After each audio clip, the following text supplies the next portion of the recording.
The wait is over. The lights are on. Tonight, the grind meets glory. Every hit, every yard, every moment. It is earned, not given. This place becomes our house, our field. This is Wampus Cat territory. This is Atoka Wampus Cat football on KHKC. Video stream brought to you by Steubenville Ford. Today's game is also brought to you by Ameristate, All Prissied Up, CMAC Dirtwork, and Brown's Funeral Service. Long pass down the field. It's caught. 20-10 touchdown. The Atoka Wampus Cats are sponsored by D&H Wholesale Tires, your farmer's insurance agent, Lucinda Holland, Genesis Abstract, and First Bank. Atoka Athletics is also brought to you by Family Health Center of Southern Oklahoma, Hatter Boys Wrecker Services, your shelter insurance agent, Logan Daniel, and The Barber Shop. In the ace formation, and they're going to sweep this one out. Looks like it's going to be a running back pass. He's wide open. It is caught at the 25-yard line. 10-5 touchdown. Wampus. Also sponsoring Wampus Cat Sports, Ritter Express Pharmacy, Shamrock Bank, Westside Dental, The RX Shop, and Custom Dental. Third down and 12 is what they've got on the board. And looking to go deep down the field, and it is caught! Wow! What a play by Malachi Brooks. Peyton Pugh back to pass. He's looking deep for number 2, Prince Coleman. Caught! The pass is caught, and he is headed towards the end zone. 10, touchdown. Now let's head to the field with the voices of your Atoka Wampus Cats, Kalen Nagorski and Michael Gabbard. It is a beautiful 85 degrees here in Atoka, Oklahoma, getting ready for today's Boggy Bottom Bowl. It is the 113th edition of the Boggy Bottom Bowl, and it is Michael Gabbard, Kalen Nagorski on tonight's broadcast of Wampus Cat football. Glad to be here, Kalen. This is such a big game. You've played in these games in your past as well. There is a lot of intensity. There is a lot of emotion that goes into these games, and a lot of trickery that goes into it as well. But such an exciting time. I can't wait for the start of this game as game time kickoff 7:30 tonight. Atoka at home for the first time this season.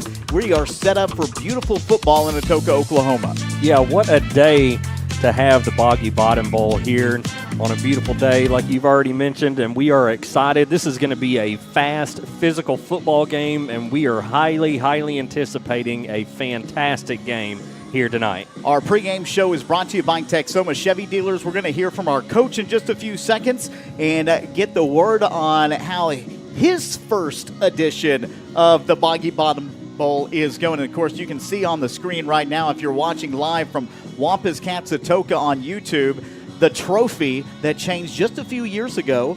KHKC and First Bank, we partnered up, brought out a new trophy. Actually, my nephew Jeff is going to be down there presenting the trophy at the end of the game, and so that's going to be awesome to see. But there's so much heat and hatred between these two teams, at least during game week.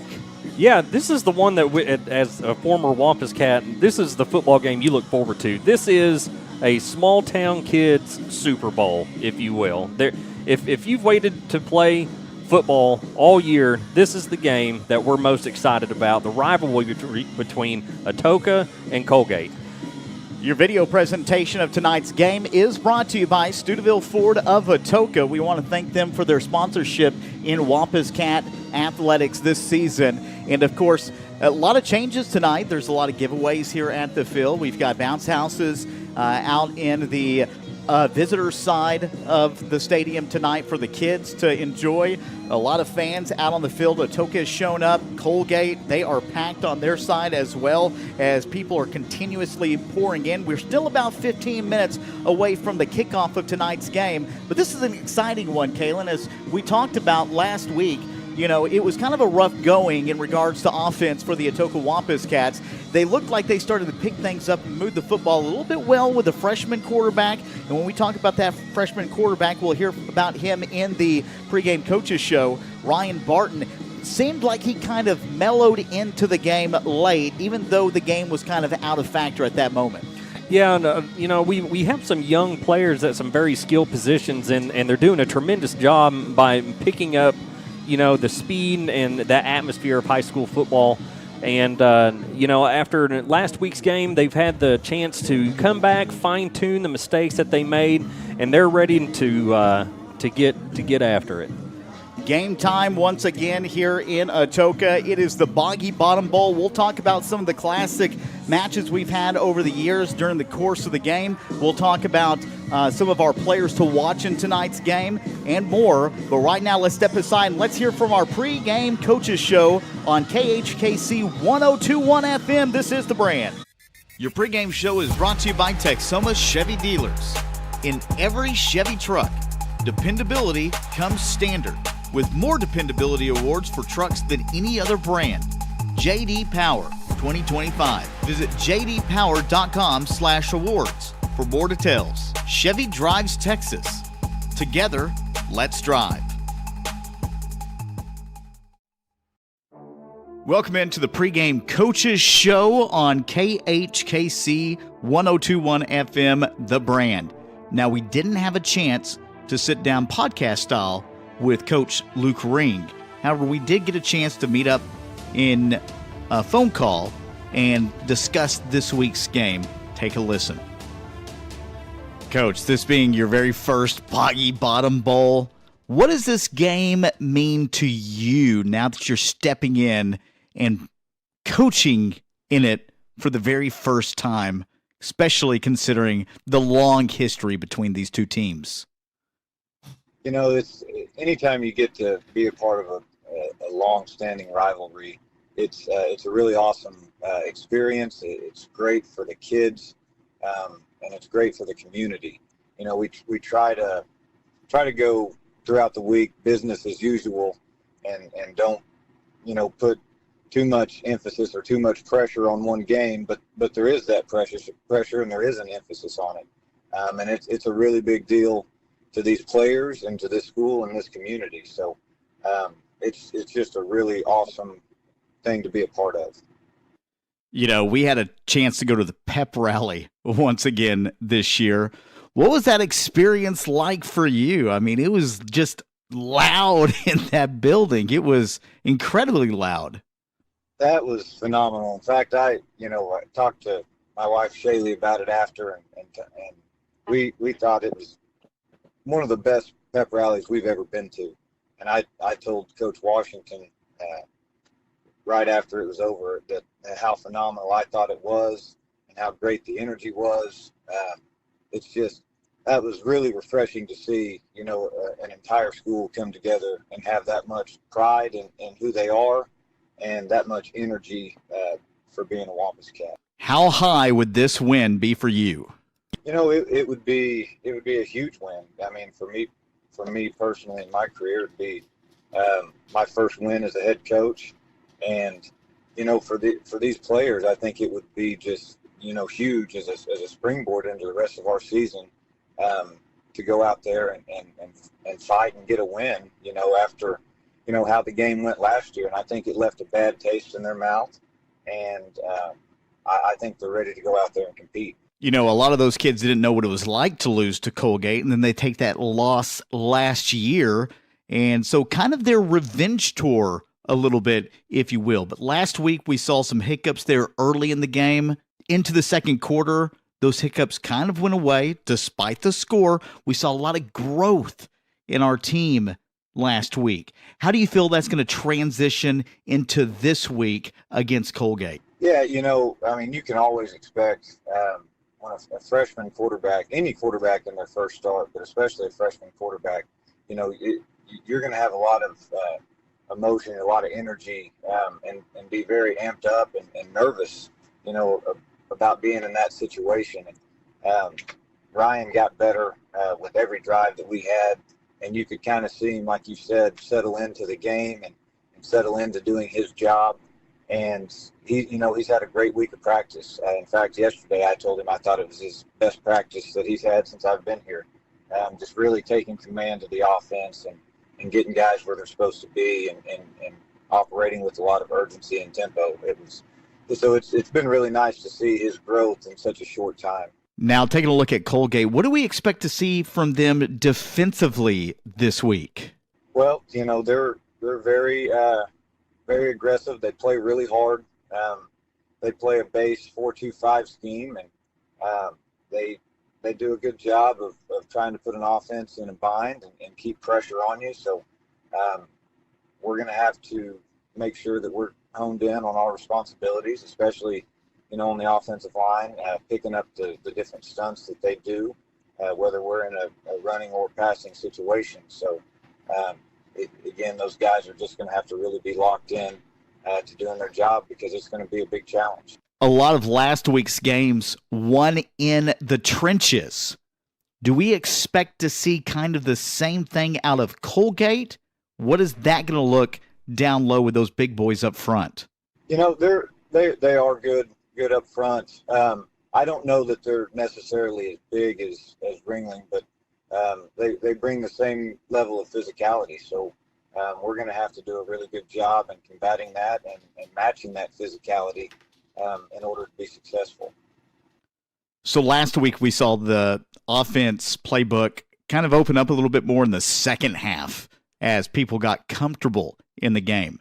Are we going to see that early on in the first half here against Coalgate? I think there's a chance you may see some different wrinkles thrown in, and that just comes with the guys getting more comfortable with our scheme and being able to do some more things offensively. But yeah, I think you might see the playbook open up a little bit more, if you will. I don't want to spend too much time boasting about Wade McCall. In his first year at running back, and a lot of plays really falling forward when maybe they shouldn't have. Tell me a little bit about his transition there at that running back position. Oh, Wade's a warrior. He's you can never question anything about his intensity or his effort or his leadership, which is just totally invaluable to us. So he's stepped into it very well. He's constantly trying to learn and be better at it. So he's just done a phenomenal job in that running back position. A lot of new faces this year. Who really kind of stood out and you kind of said, wow, I'm surprised at how well they played? Well, you could really point out a lot of kids in that, but I thought Ryan, again in the second half stepped up and really showed some maturity. Wade, obviously, first time playing running back, I thought he did some really, really good things, ran really hard. Our offensive line, again, they had a big challenge in front of them, and yeah, I thought they answered the call pretty well on that, and again, they played hard throughout, and there were a few things that you correct, some mistakes, first game mistakes that are going to happen for any team, but they really took it on the run, and I was really proud of that group. But again, I don't know that there's any one player in particular, but I think just a large group of players that kind of played above themselves a little bit, and a lot of them in their first high school game experience. Finally, what's your message to the kids this week going into a big rivalry game? Well, anytime there's a rivalry, the emotions are heightened, and so I always tell these guys, you don't talk to the opponent, you talk with your pads, you talk with your execution, and don't put yourself in a situation of getting a penalty that hurts the team or hurts yourself or get you kicked out of the game. So just managing those emotions, using that in a productive way to have a positive emotion, to play hard throughout the game, and that type of adrenaline, but just to, controlled aggression, I guess. We don't want to ever cross that line of between aggression and, committing penalties. That was your pregame coaches show on KHKC 1021 FM. We've got more action coming at you, including game time in Atoka. It is the Boggy Bottom Bowl on KHKC. Your pregame show is brought to you by Texoma Chevy Dealers. Chevy makes affordable vehicles that help you enjoy life, like the Trax, Equinox, and Colorado. Enjoy endless possibilities and your new Chevy. Chevy drives Texas. Together, let's drive. This is Eric Studeville, inviting you to buy the Studeville way. Whether you're looking for open roads or you like them built tough, there is only one way to buy your vehicle. And that's the Studeville way. Studeville Chevrolet, 851 Westside Drive in Durant, and StudevilleChevrolet.com. And Studeville Ford, 1601 South Mississippi in Atoka, and StudevilleFord.net. The Studeville family of dealerships, proudly serving you and your communities.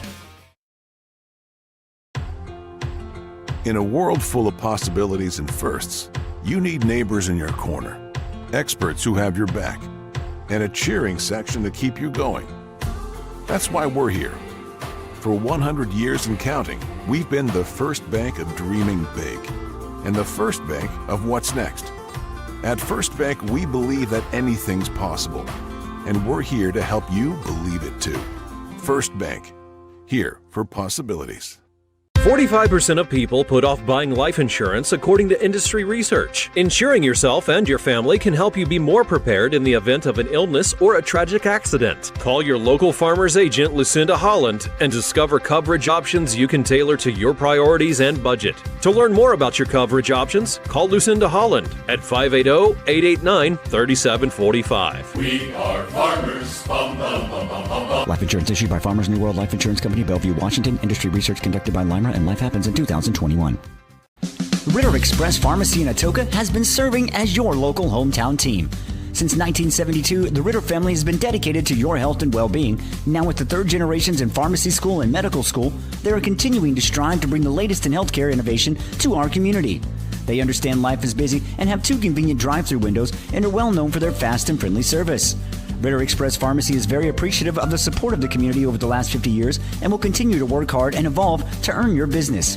If you need free delivery, a vaccination, a wheelchair, a brace, specialty compounding, a unique request, or just good medical advice you can trust from people that care and are invested in the community, then Ritter Express Pharmacy has you covered.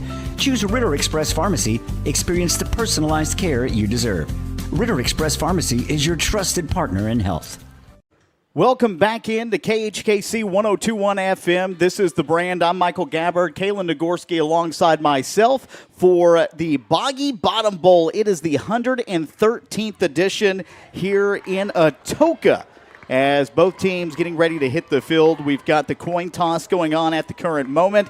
And I'm telling you, the crowd here tonight is great for Atoka, for Coalgate as well. And the weather set up beautiful. Yeah, you couldn't have asked for a better turnout. I mean, we show a great support from both towns. Lots of activities taking place tonight. The band is here. The cheerleaders are cheering. The guys are ready to strap them up and get going. You know, taking a look at this game, last year, Coalgate getting the victory against Atoka, 40-7. That was back on September 13th, almost 1 year exactly from today. Prior to that, though, in 2013, Atoka with the win 21-0, 41-0 the year before. They actually went on to win not 1, not 2, but 5 straight games in a row against Coalgate. And now Coalgate looking to really push the tide here tonight, get 2 games in a row against the Wampus Cats after taking those 5 losses. And when you look at this rivalry itself, Coalgate leads 55-53, which is pretty impressive that it stayed that close over all of those years. And it's really impressive to see, you know, with the ties and everything else, how well balanced this game has been over its 113-year, exposure to this community. Yeah, it truly is incredible how long this rivalry has been going on. And, you know, statistically, it's shown that it can go either way. There's really not, a lopsided outlook here. You know, Atoka won 5 in a row, but prior to that, Coalgate won 7 in a row against Atoka. So, you know, it's kind of gone back and forth. You know, there's been a few years where Atoka's won, you know, a couple, and then Coalgate's won a couple, but over the last, at least since 2004, it's been 4 to 5 straight wins. So is that the trend we're going to see out of Coalgate for the next few years, or can Atoka turn the tide? I think that's really the main question we have to ask right now is what Atoka team's going to show up tonight. They're a very young team led by a very young quarterback that showed a lot of promise in last week's game, or is this going to be a game that Coalgate oversizes Atoka on the interior line and pull out a big win? Yeah, talking with some Coalgate personnel just before we got going here on air, you know, they were saying that they were struggling on offense a little bit, but they're confident that they think that they may be able to get that going here tonight. So we shall see. Again, we are just a few minutes away from the kickoff of tonight's game. We do want to thank all of our sponsors. We want to thank all of our listeners and those who are watching the live stream on YouTube. Our video presentation is brought to you by Studeville Ford of Atoka. And, of course, we got to thank our main sponsor, and that is, or for our pregame show, that is Texoma Chevy Dealers. In every Chevy truck, dependability comes standard, with more dependability awards for trucks than any other brand. J.D. Power 2025. Visit jdpower.com/awards for more details. Chevy drives Texas together. Let's drive.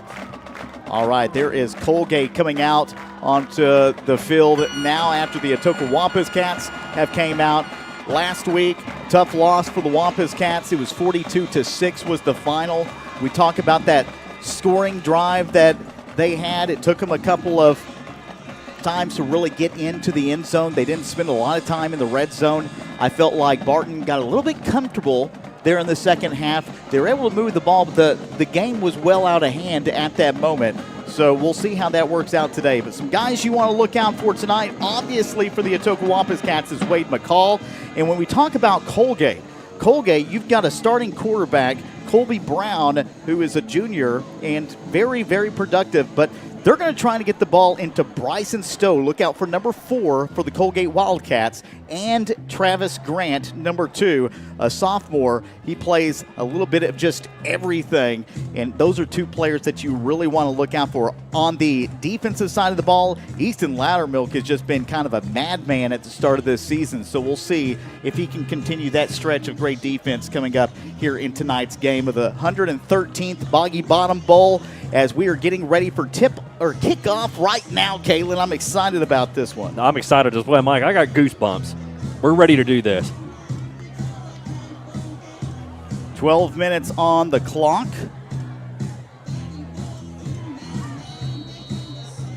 And we're getting ready to start right now. It's a short kick, and it looks like Coalgate is going to recover. Did the ball go 10 yards? I don't believe it did. And that is going to be a penalty against the Wildcats. And Atoka will get good field position to start things off. Yeah, Coalgate not wasting any time pulling out some tricks and going right off the bat with an onside kick. Got a lot of respect, by the way, for head coach Zach Cater. He's done a good job with the Coalgate Wildcats over the last couple of years. Obviously, Atoka coming in with a new head coach, Luke Ring, in his first season as a head coach, but comes from a great pedigree of coaches. He was an assistant graduate under Lincoln Riley. He's an offensive-minded young coach. And you kind of saw a little bit of that. You know, we questioned whether they were going to throw or whether they were going to run on first down. That hasn't been the case over the last few years. I love Jacob Cupp's offense, obviously, in how productive they were able to run the ball. But you kind of knew that the run was coming there on that first down over the last couple of seasons. And last week, you didn't know whether they were going to run on second, whether they were going to run on first. And so it's a good little mix-up here in regards to offense for this Atoka Wampus Cat squad. They've got a lot of talent, Kalen, a lot of talent. The problem is can you get all of that talent built together with such a young team? Yeah, I think it's definitely possible. You know, these kids have worked really hard in the off season. They've hit the weight room hard. You know, they've been coming to practice. They've been pouring their heart and soul into this team and trying to get adjusted to Coach Ring's, way of doing things. And I think that we're going to see a little, some improvement this week after getting a good look from last week's game against Ringling. So they say the penalty does go against the Wildcats. So that will set up good field position here for the Atoka Wampus Cats on their first offensive possession. I feel really confident that our freshman quarterback has gotten a better hold on this offense after a good week of practice. And talking to Coach Ring, they said that they had a very good week of practice. The boys are prepared, they're ready, and they're confident. And we're excited to see what they can put together here tonight. And the ball is going to be spotted at the 25. Big crowd here tonight. Oh, it's a tremendous turnout. You know, it makes me so happy to see the town turn out like it has for an opening game here in Atoka, especially with a rivalry game. Makes it even that much better. I said they were going to get the ball at the 25. They're going to do a re-kick.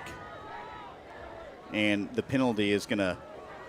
So following the penalty, the ball are they going to do a re-kick? 25-yard line, and we will have another kickoff. Yeah, it's a re-kick. Okay, all right, there we go. The ball's at the 25.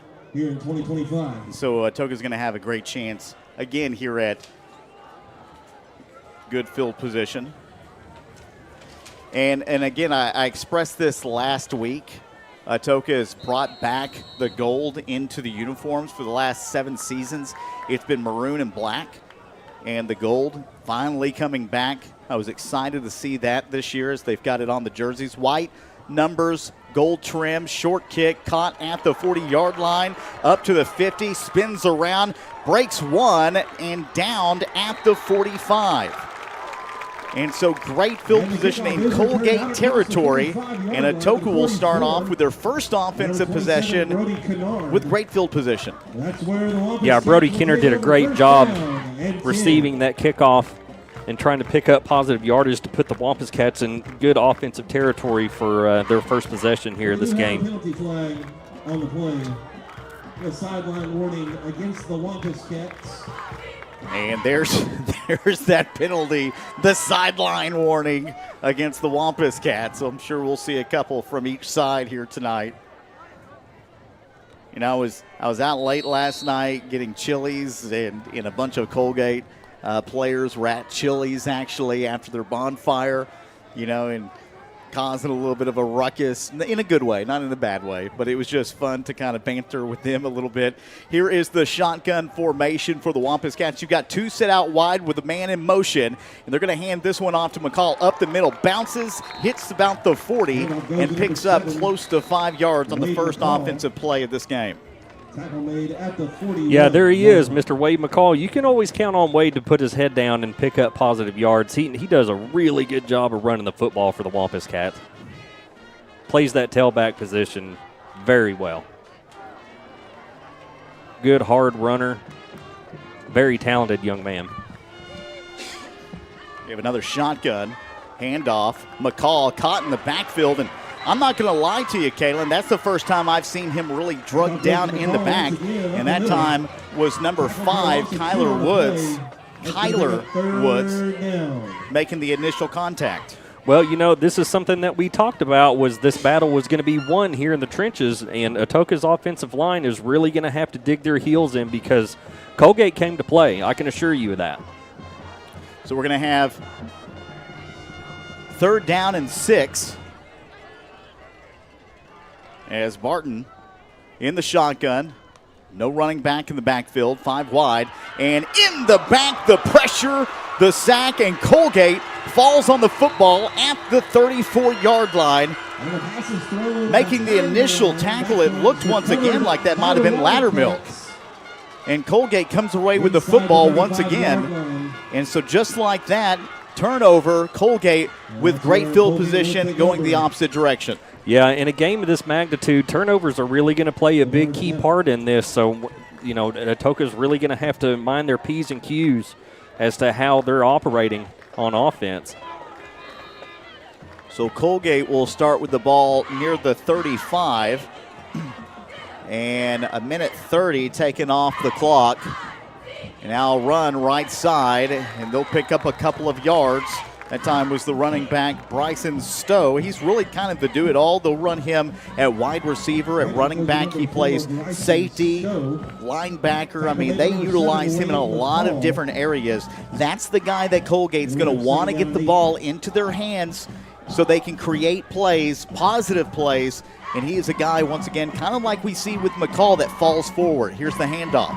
Spins around one, breaks 2 tackles, breaks off a third, down to the 20, past the painted numbers, and up to about the 13-yard line. And a huge play for a gain and a first down for the Coalgate Wildcats. Really good run by Bryson Stowe. Looks super clean, man. He was running hard, and he had a blocker out front. He was following his blocker. They started this drive only needing 35 yards to Pater. They've got it within the red zone now at the right side of the 15-yard line. They're going to line up under center. Here's the not shotgun, but now we got flags. Yeah, something that I didn't know that Coalgate was doing this year was running that wishbone offense. We've gotten so accustomed to seeing the spread offense being the majority of what a lot. Since Zach Cater came in, they've ran a lot of spread over the last couple of years.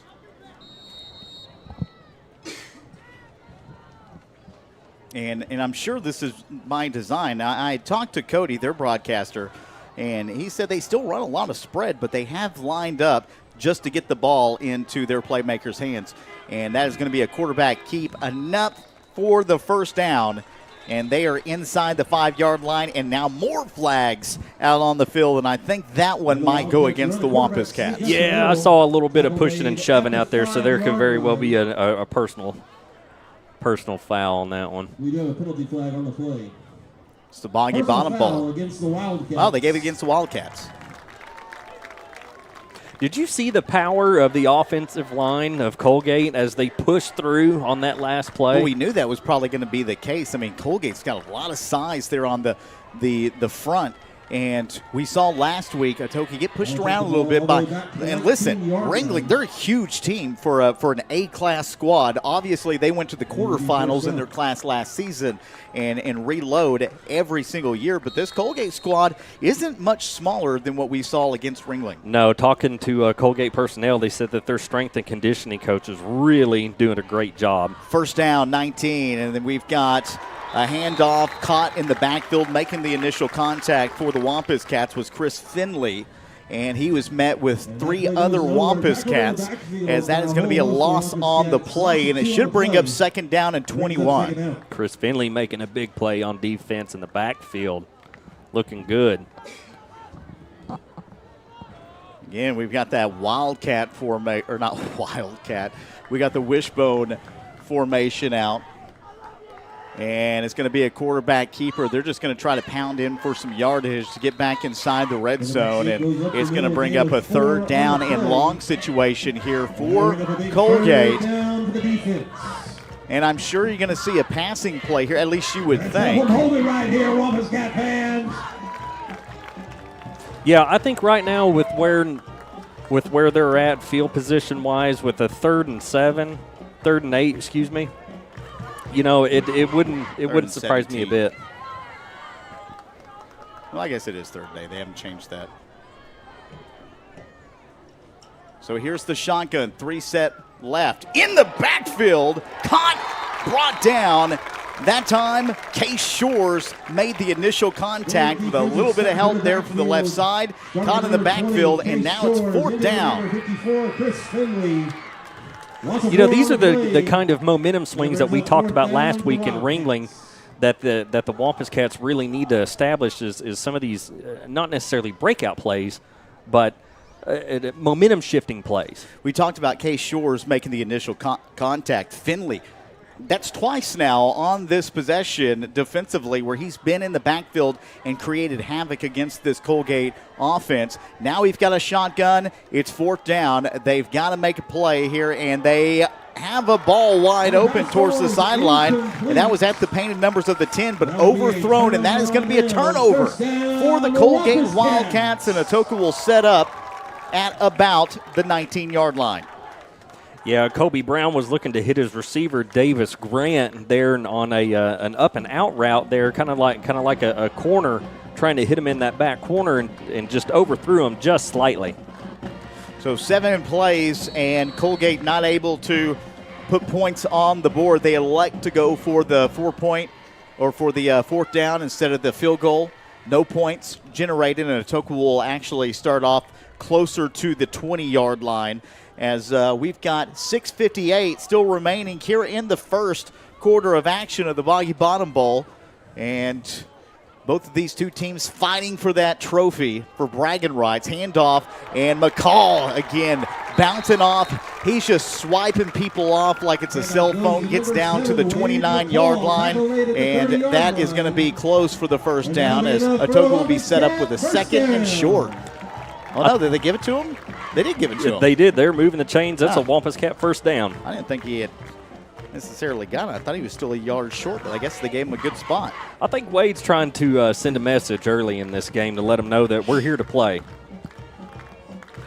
Here's the shotgun. McCall, handoff once again, spinning around. He's got 3 Wildcats on his backside, and he is dragged down back behind the line of scrimmage. McCall once again tackled in the backfield for a loss of 3. 6:22 still remaining in the first quarter. The scoreless game right now in Atoka. In your video stream brought to you by Studeville Ford.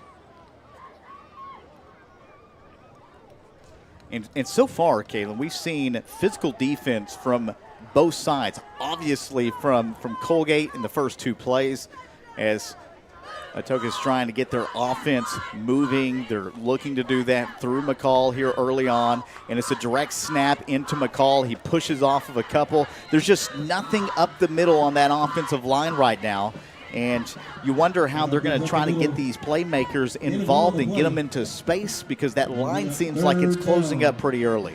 Yeah, they're still trying to kind of, get their rhythm down here, and I've seen, a lot of positive things that's come out of this second drive. As they're looking at a 3rd and long situation. Their passing game looked strong last week in Ringling. Let's see what it looks like this week here in Atoka versus Coalgate. It'll be 2nd down and 12 with 5:33 on the clock in the first quarter. Man in motion, handoff, no. Quarterback keeps it, looks to throw to the outside. Nobody in that general area. No flags on the play, and it's going to be a loss of down. Man, what an unfortunate event. I know that Ryan Barton was trying to get that ball out wide. Well, it looks like they're having a conversation right now. Are they going to throw a flag? I don't think they're going to.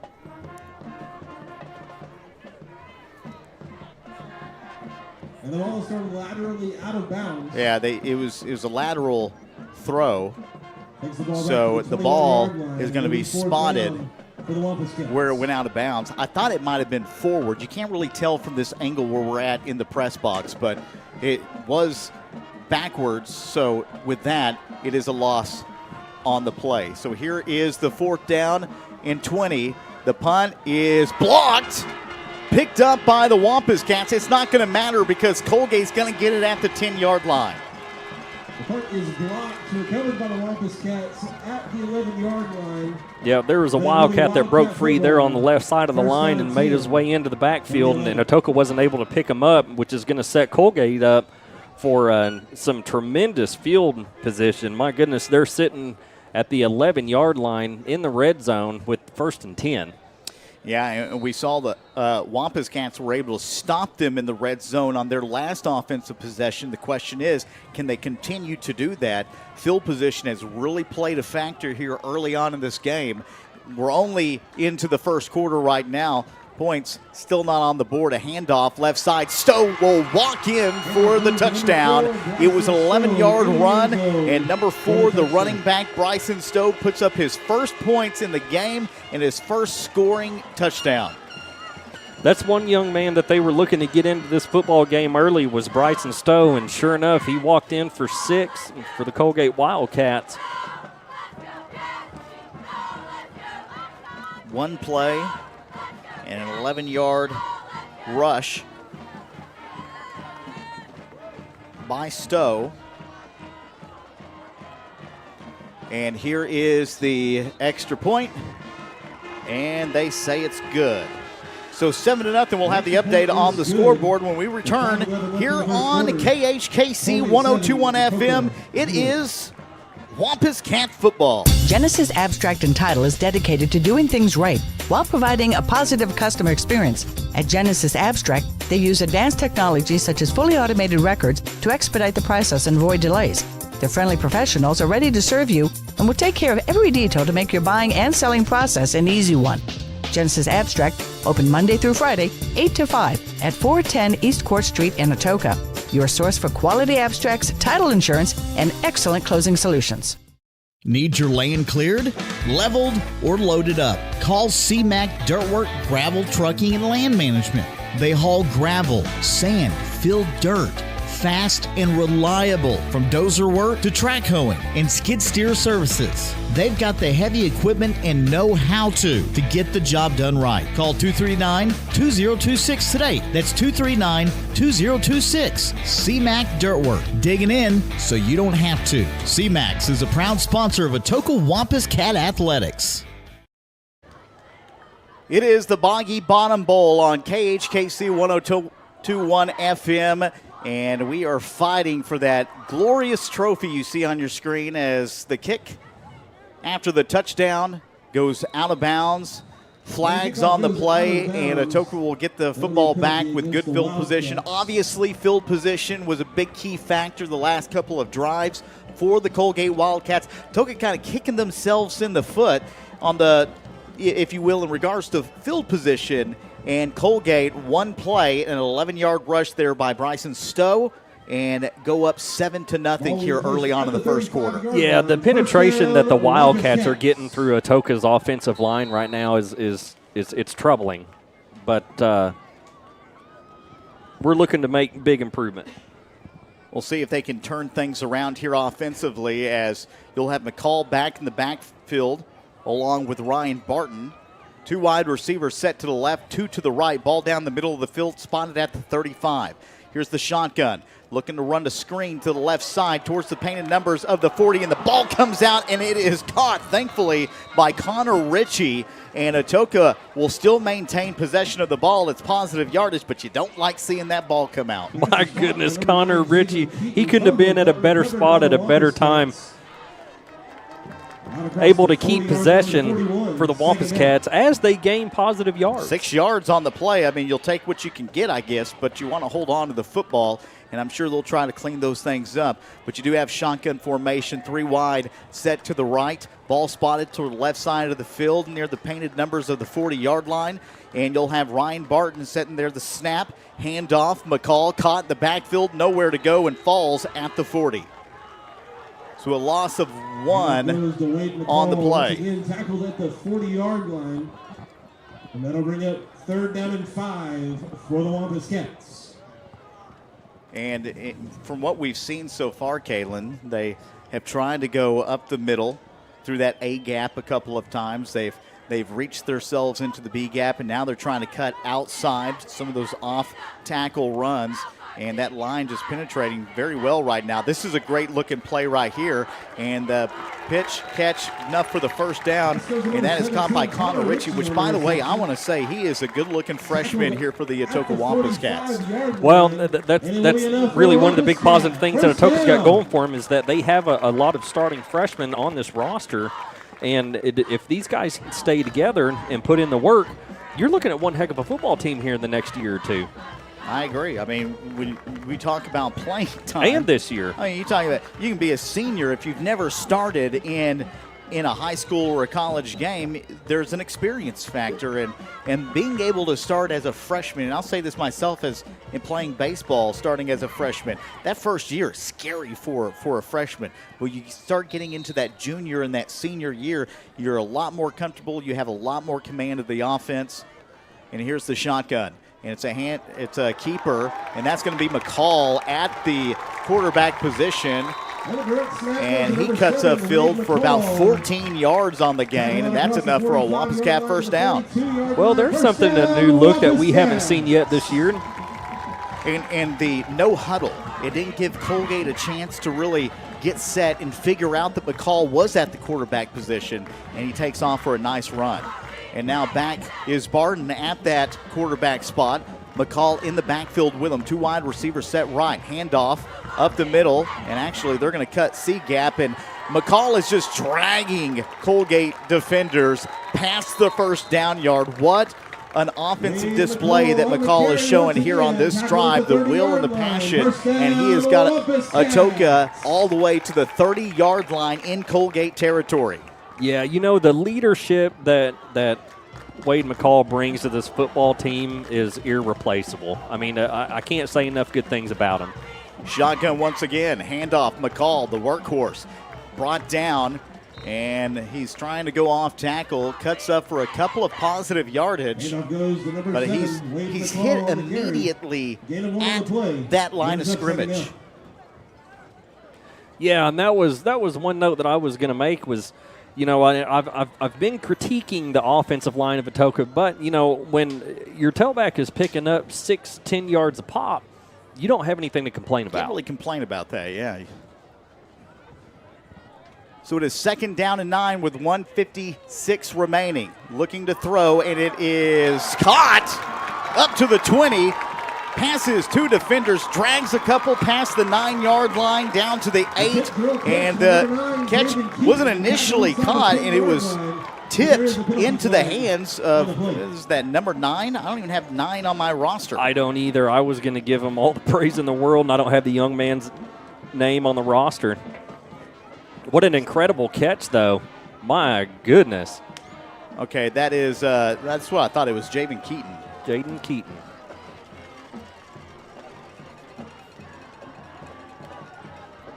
Sometimes these number changes are last-second, issues with jerseys. They are. Did not get that update. They are. I can remember years ago, your jersey may be gone. They can't even find it. Ripped. I posted some videos from the year 2000 when my brother played, and I shared it to my brother, and we couldn't find him in the video at all. He was pretty easy to spot. He played nose guard for the Wampus Cats back in the 2000s.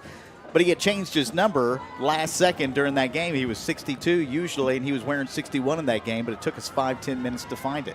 So here is 2nd down and 14 with 1:34 remaining. Here's Barton, set back, looking to throw.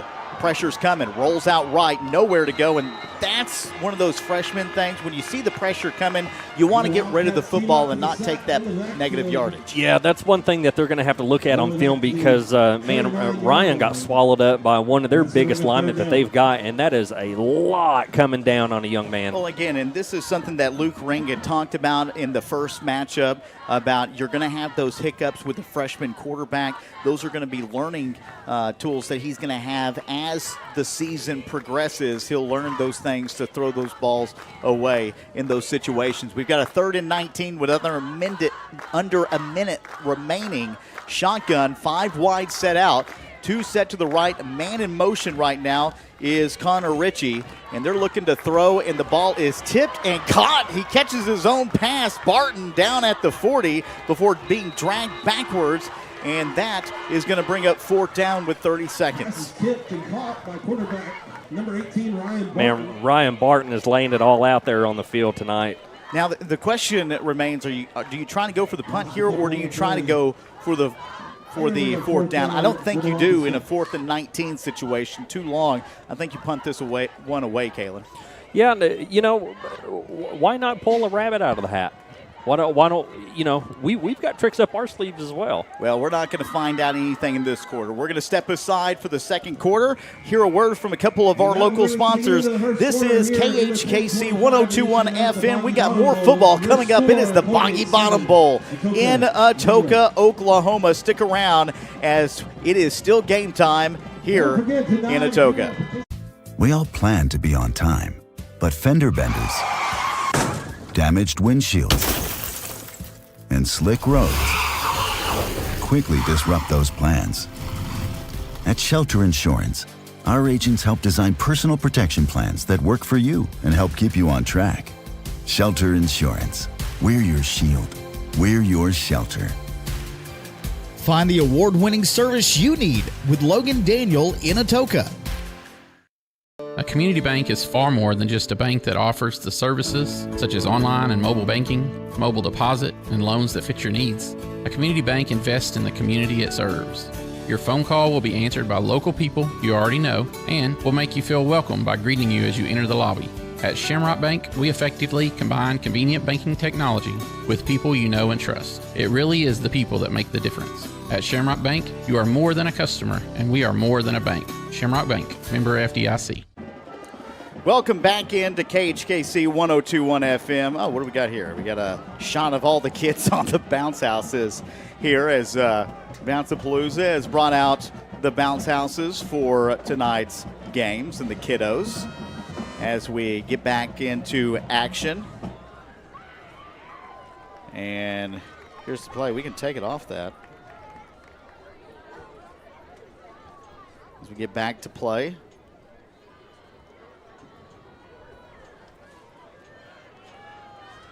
These kids are enjoying that, aren't they? Makes it nice for the parents to give the young ones somewhere to go and hang out. So as we switch sides, here is the punt. Last one was blocked by Coalgate, and they're going to wave this one off and start. With an offensive drive to go here for the second quarter of action. Take over first down and 10. Fantastic punt, I may add. Yes, sir. A lot of great sponsors here for the Atoka Wampus Cats Stadium tonight. Stetson Frost and the Lane Frost brand doing a big giveaway, kicking a field goal for a free ice chest, a really nice $400 ice chest. Yeah, that's going to be exciting. Cool. We're looking forward to that at halftime. Yeah, we'll have to call the play-by-play on that.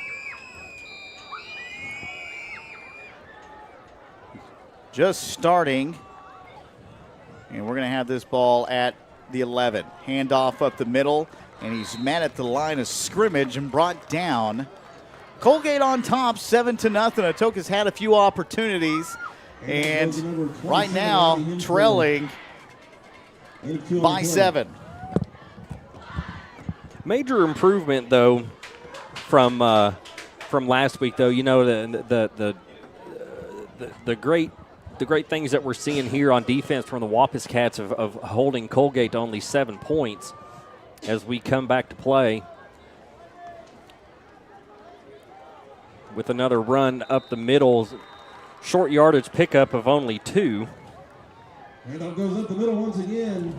So we'll bring up third down here for the Atoka for Coalgate. Defensively, the Wampus Cats have played well outside of that one drive where they gave up an 11-yard play for a touchdown.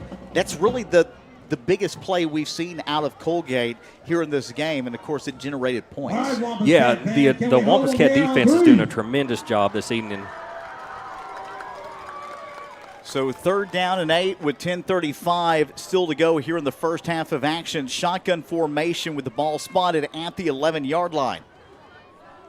Coalgate takes the snap, looking to go deep down the middle of the field. He's got a man and out of his hands. I thought he was going to pull that down. The intended receiver was Bryson Stowe. We talked about Bryson Stowe. He's done a great job running the football, but they like to utilize him just about everywhere. He had the defender beat, the ball overthrown. That could have been 6. Very versatile player for Coalgate, number 4, Bryson Stowe, making a deep post route downfield. Had the defender beat, but just couldn't quite haul it in. So that's going to bring up a 4th down and 8, and you would imagine Coalgate would punt it here, but they're going to go ahead and go for it on 4th down unless they're just trying to get the defense to get off sides. That's a bold strategy, Michael. Let's see if it works out for them. No, you didn't.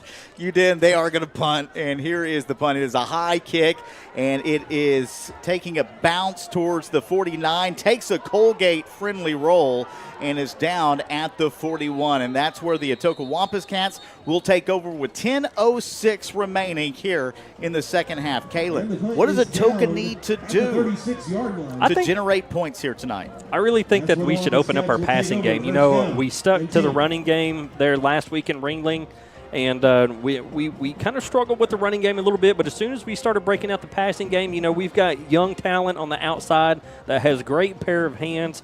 You know, by switching up our offensive play calling scheme, I think that you could see some breakout plays from some of these younger players.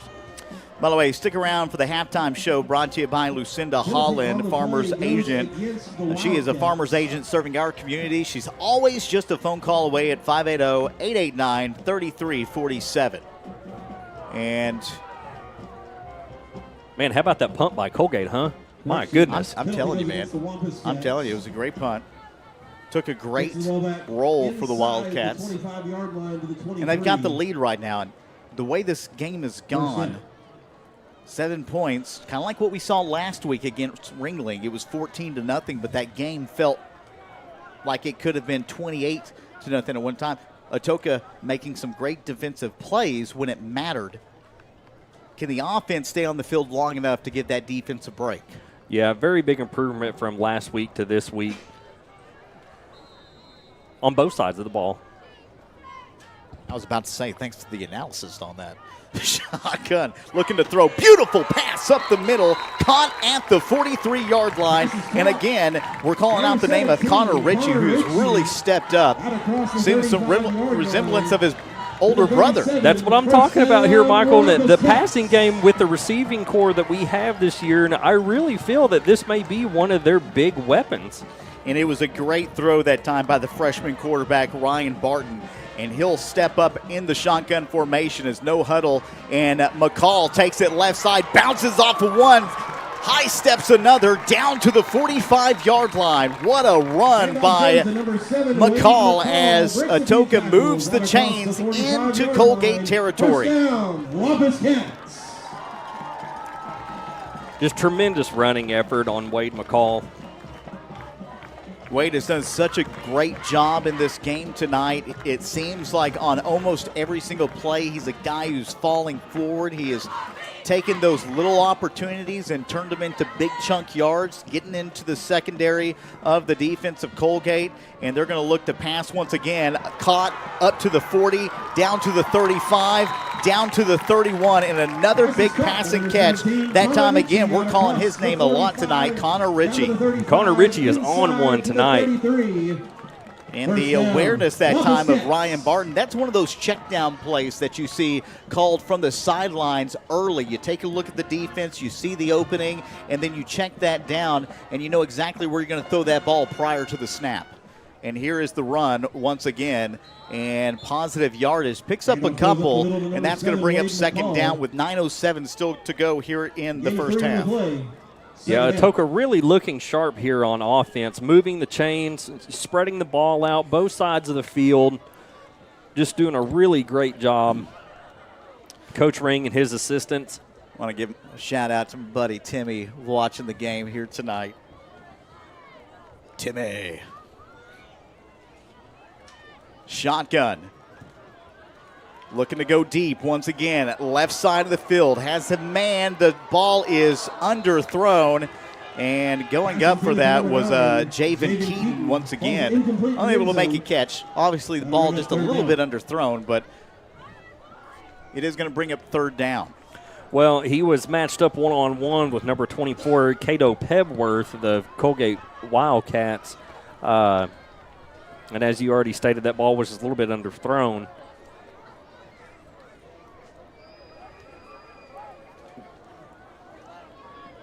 So third down and 7.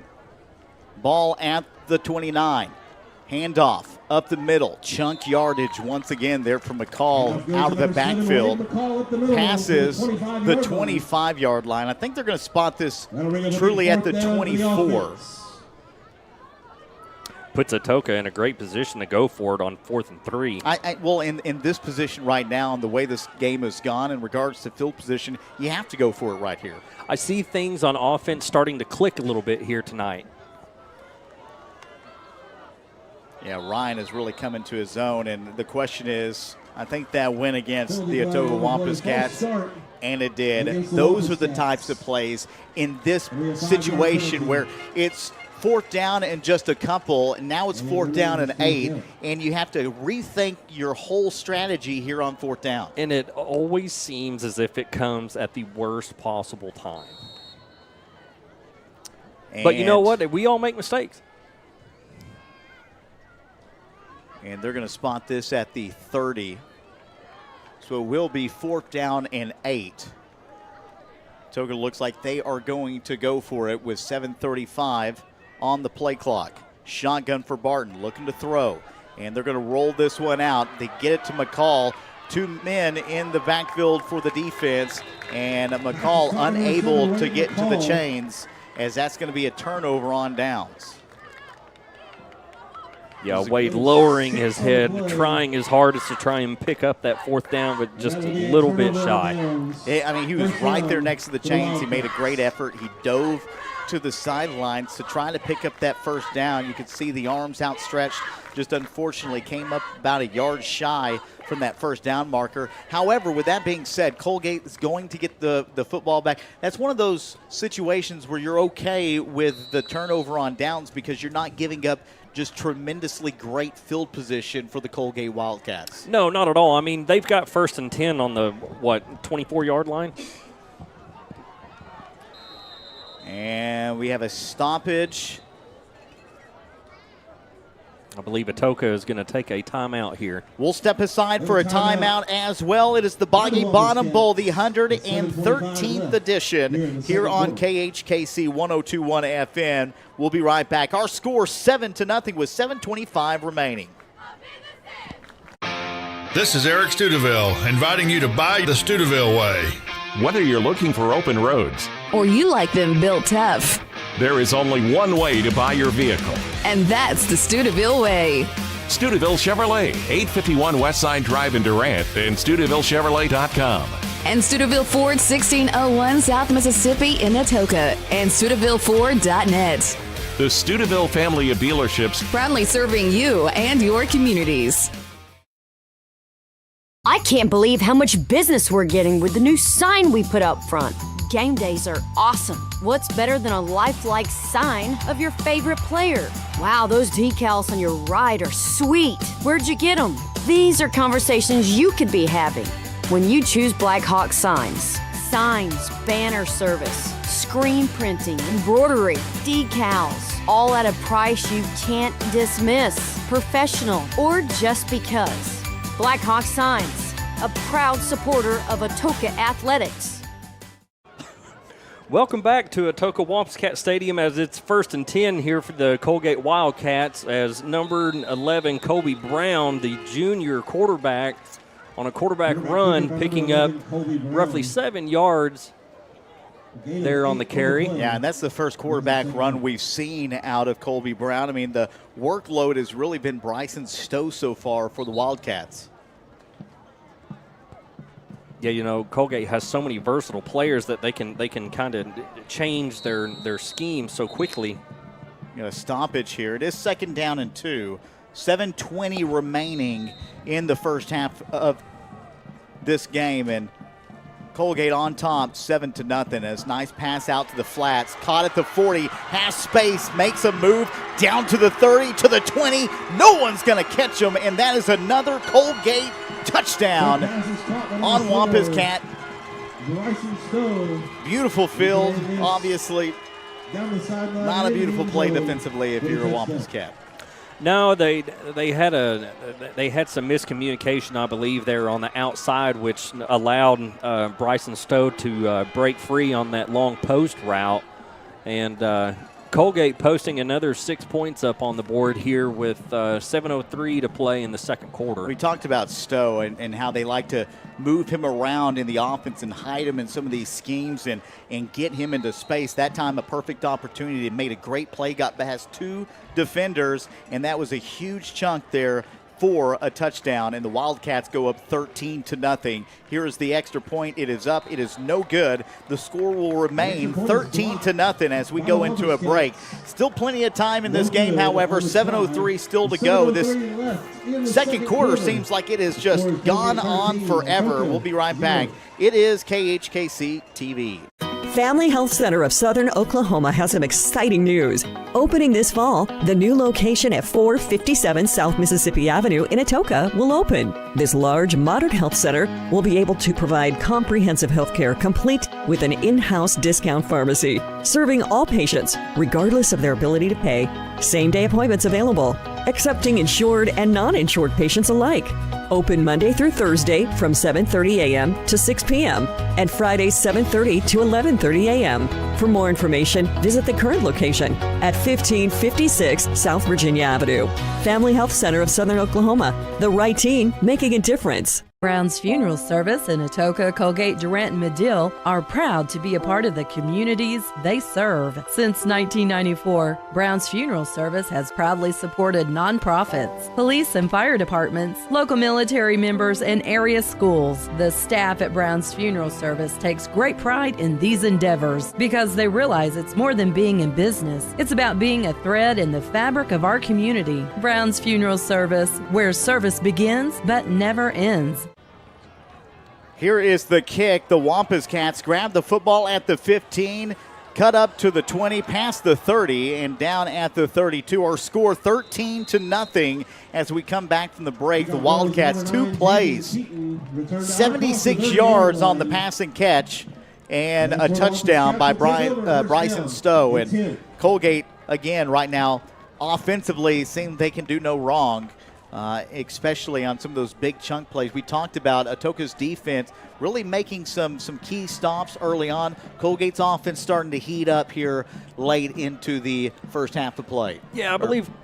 Go ahead. I believe Coalgate's offense is starting to figure it out a little bit. They were kind of slow to get out of the gate, but that's one thing Atoka's got to be careful with tonight and watch are these big breakout plays, because that's how Ringling got away from us last week. I have been very impressed so far, though, with Ryan Barton, his ability to move the football around to different wide receivers in tonight's game. We'll see what he can do here on this offensive possession. Still anyone's ball game at a score of 13-0, and Atoka has it at the 30. Handoff is going to go off tackle for positive yardage up to about the 35 for McCall. Handoff goes to number 7, Wade McCall up the middle. Gain of 4 on the play. Brings up second down. Yeah, and I'm impressed with Ryan Bartlett as well, as young as he is, to see the field as good as he can, with his passing abilities, being able to find his open receivers downfield. Young man's doing a great job. Second play of this drive. McCall has had a great night offensively running the football. Ryan Barton has heated up a little bit here in this first half of play, and they're going to hand it off to McCall again, who just seems to keep falling forward. Handoff goes to McCall once again up the middle. He's got 3 defenders on his back, and he's still falling forward, Caleb. Well, when you're in the weight room and you're squatting 250 pounds all summer long, it pays off. Bet he squat more than 250. I'll ask him. I would probably say somewhere around 325 at least. He's a hoss. We talked to Coach Ring about his work ethic and just called him an absolute warrior. Well, he's a great leader on this football team and a role model for some of these younger players, bringing them up into this atmosphere. One of my favorite kids that I've had the pleasure of meeting over the last few years of calling games, and there's going to be a loss on the play and bring up 4th down for the Atoka Wampus Cats with 5:13. And, I had a chance to talk to Ryan Barton a little bit a few days ago, and really was impressed with the maturity of freshmen in high school that he puts off, and again, you can see that on the field. We saw that in the second half of last week's game. He's come out here in the first half and has really left off where he left last week. Yeah, no doubt. He's looking really well at that quarterback spot. And, he's carrying a heavy weight on his shoulders right now with being in that quarterback position, commanding this offense, trying to be a leader of this football team. And I tell you what, Coalgate's defensive line has just been dirty down there in the trenches tonight. They have played extremely well. We've got a timeout on the field. We'll take another timeout as well. Our score is 13-0. We'll be back here on KHKC TV. When it rains, it pours, so it's important for you to get the coverage that meets your needs. Farmers Insurance agent Lucinda Holland can help you understand your options so you can prepare for what the forecast brings. We know a thing or two because we've seen a thing or two. Learn more by calling agent Lucinda Holland at 580-889-3744 to find out how she can help you protect the things that matter most to you. That's Lucinda Holland. We are farmers. Bum, bum, bum, bum, bum, bum. Underwritten by Farmers Truck Fire Insurance Exchanges and Affiliates. Products not available in every state. At D&H Tires, all they do is rims and tires. That means when you buy from D&H, you're getting the best deal from experts that know.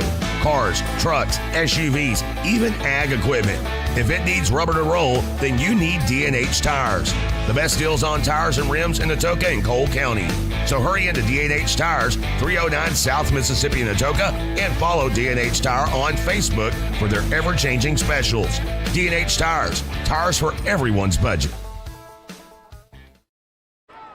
As we come back from the quick timeout, a punt, and the spot will be at the 29-yard line for the Coalgate Wildcats as Atoka will hand the ball off to a Wildcat offense coming off of tremendous success. 2 plays in their last possession for 76 yards and a tremendous pass and catch from their quarterback, obviously, Colby Brown, into Stowe, making a big play, going 76 yards for Pater, and Coalgate looking to do much of the same here on their next offensive possession.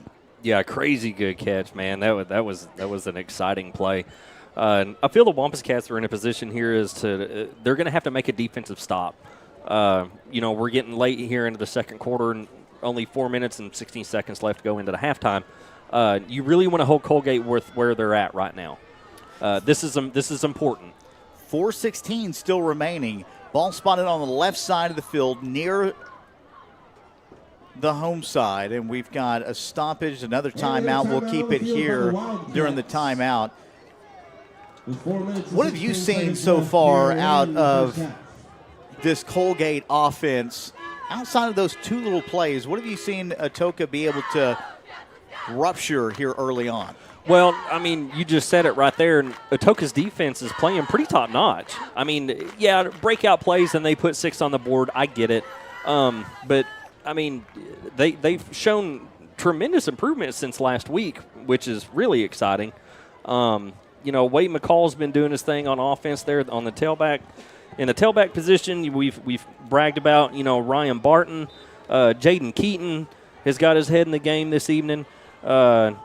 Our kicker Timothy Wingo is doing a great job. Doing a great job getting the ball, keeping the ball out of great field position here for the Coalgate Wildcats. But right now, Coalgate with the football, handoff up the middle down to about the 30-yard line. It'll bring up second down with just a little over 4 minutes still to go here in the first half of action.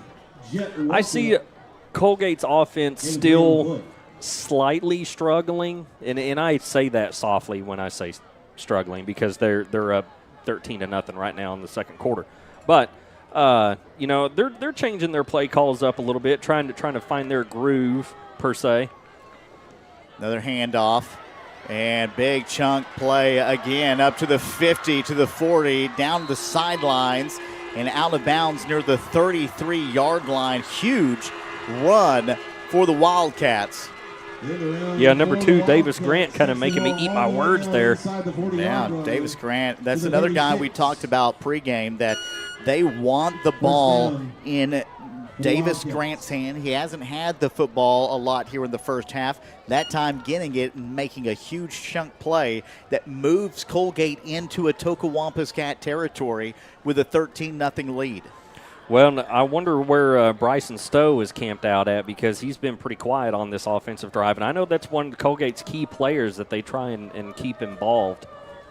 Great end-round play there for Coalgate. Let's see what they have here on this play. A handoff and met in the backfield and caught at the line of scrimmage. Maybe picks up one, but that's going to bring up second down. Yeah, that was Case Shores on the tackle for Atoka. Great job on defense by Case. We got our boy Connor in the booth here tonight. We might hear from him and his little ventures he's got going on right now. We talk about Connor. How we met Connor, okay, I'll explain this to you. The Wooden Bat Classics, he's one of the umpires that's been doing this for years. We'll talk to him in just a short bit about the upcoming Woodbat Classic. Here's shotgun as it is a quarterback keeper met in the backfield and brought down near the 31. It will bring up third down.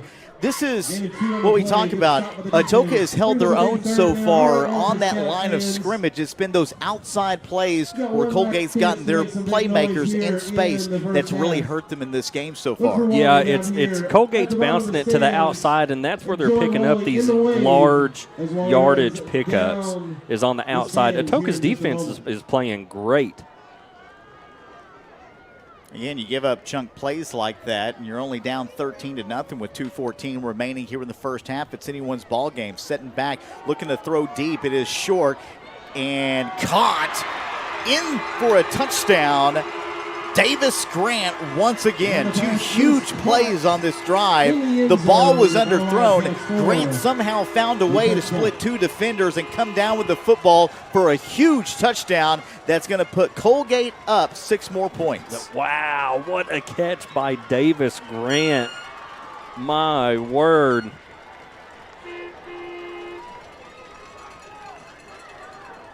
$19-0 here with 2 minutes on the clock in the first half, and Atoka's offense obviously wanted to come out with a little more intensity here on their next possession before you go into halftime. You've got to generate some sort of momentum going into half. We'll talk about that coming up with our pregame show brought to you by Lucinda Holland, Farmer's Agent, and Cott. 2-point conversion, no good. The score remains 19-0 here at the Boggy Bottom Bowl. It is KHKC 102.1 FM. We've got more action heading your way here on YouTube as well. We'll be back. Pregame 19. The RX shop is now under new ownership. Jason and Sedana Lanig and their 2 daughters are longtime residents of Caney and are looking forward to continuing the same great service for you and your family. They're excited for this opportunity to serve our community and invite you to let them help you with your healthcare needs. Call 580-889-3331, 580-889-3331, or come by 872 West 13th Street in Atoka. RX Shop thanks you for shopping local. This is Eric Studeville, inviting you to buy the Studeville way. Whether you're looking for open roads or you like them built tough, there is only one way to buy your vehicle. And that's the Studeville way. Studeville Chevrolet, 851 Westside Drive in Durant, and StudevilleChevrolet.com. And Studeville Ford, 1601 South Mississippi in Atoka, and StudevilleFord.net. The Studeville family of dealerships, proudly serving you and your communities. 19-0, 2 minutes still remaining here in the first half as we are live for the Boggy Bottom Bowl. It is the 113th edition. Coalgate won last year's matchup, looking to make it 2 straight with a 19-0 lead. It is a short kick caught at the 33-yard line. Atoka will move the football past the 40, down to about the 47, maybe the 48-yard line, depending on the spot. So great field position for the Wampus Cats here with, again, under 2 minutes to go. What are we doing right here if you're the Wampus Cats, obviously needing to generate some sort of point going into the halftime? The Wampus Cats need to return back to that second, maybe the third offensive possession, if I remember correctly, where they came out and they started passing the ball. They brought their running game back in.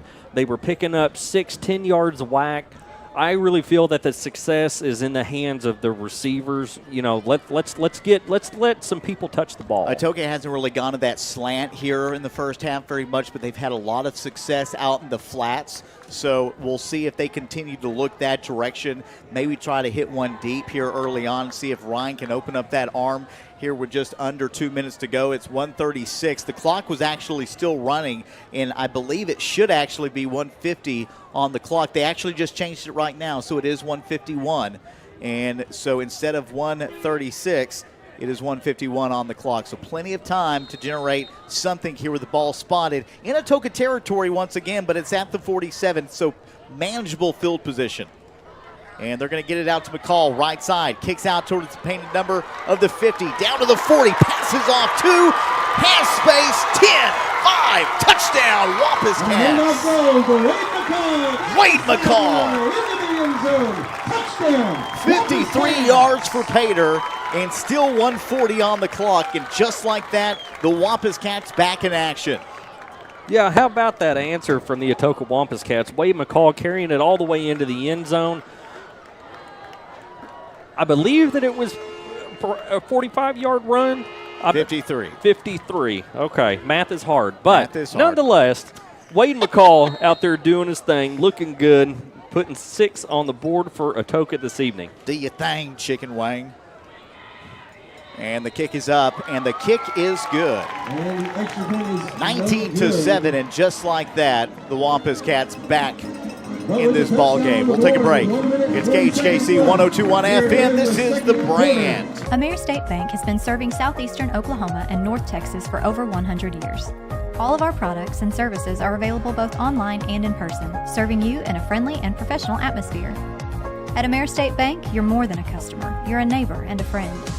From checking accounts to real estate loans, we've got you covered. We have 5 locations to serve you in Atoka, Antlers, Hugo, Tishomingo, and Sherman, Texas. Call, come by, or visit our website today at ameristatebank.com. Ameris State Bank, member FDIC, and equal housing lender. I can't believe how much business we're getting with the new sign we put up front. Game days are awesome. What's better than a lifelike sign of your favorite player? Wow, those decals on your ride are sweet. Where'd you get them? These are conversations you could be having when you choose Black Hawk Signs. Signs, banner service, screen printing, embroidery, decals, all at a price you can't dismiss. Professional or just because. Black Hawk Signs, a proud supporter of Atoka Athletics. What a huge play prior to halftime in Atoka at the Boggy Bottom Bowl. It's the 113th edition. Our score 19-7. The Wampus Cats set to kick off here for Coalgate. Again, 1:40 still remaining, so big kick right here. Very important in regards to field position. Don't give up any big plays because Coalgate, just like Atoka, has an opportunity to come back and answer with 6 points of their own. Yeah, 100%. But how about that answer by the Wampus Cats right here going into half? Much needed to change the momentum in this football game. We don't talk about momentum because it's a fake thing. It is a real thing that definitely drives ball games. And right now, a big momentum shift as Atoka kicks the football off. Space now to the right side. Great field position for Coalgate to start on this drive. They're going to have it at the 37-yard line with 1:31 still remaining here in the first half. But a big stop is required to go into halftime with that momentum. You don't just get it on the score. You get it with a defensive stop right here. And that is how you go into a second half thinking that you can still win a ball game. Yeah, 100%. Number 27, Brody Kennard on the tackle there on the kickoff, playing the defender to the sideline, keeping him at bay, giving the Wildcats a first down at the 38-yard line. Listen, Coalgate has done what they've wanted to do the last 3 offensive possessions, so a big stop right here is needed by this Wampus Cat defense. And they're going to hand the ball off up the middle, stuffed at the line of scrimmage. I believe they handed it off to number 30. Is that 33? That was number... Handoff goes up the middle. Well, I know Emmanuel Love was there on the initial 23. hit. Second down. Jet Walkup.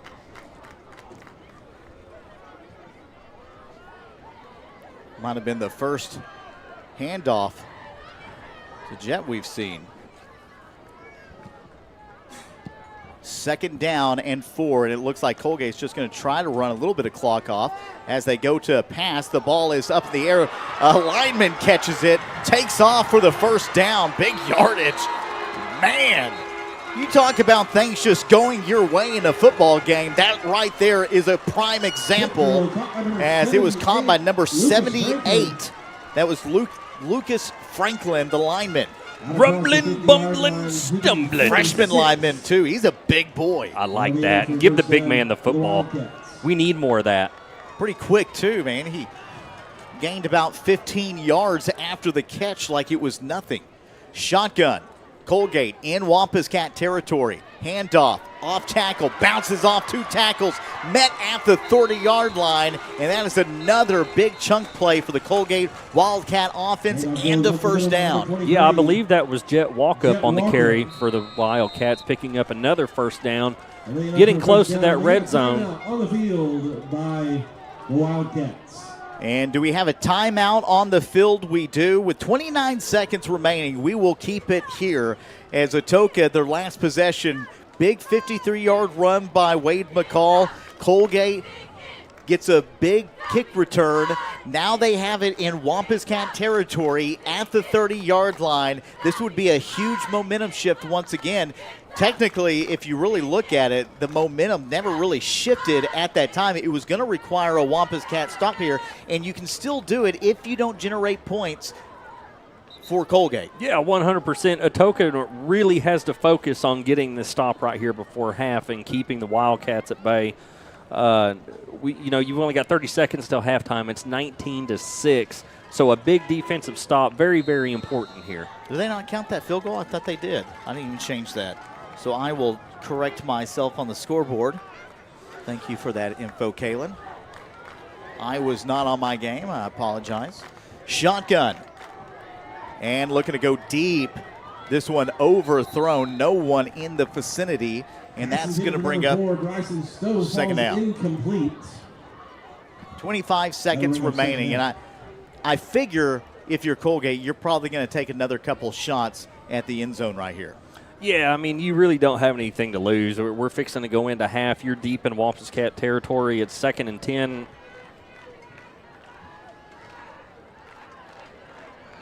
So the ball spotted at the 30.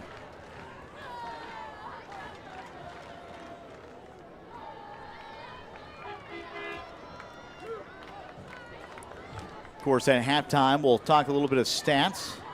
We'll talk about that first half of action. Handoff right here, and they're going to let the clock run down. I guess Coalgate doesn't want to take a chance of an interception and going in only down.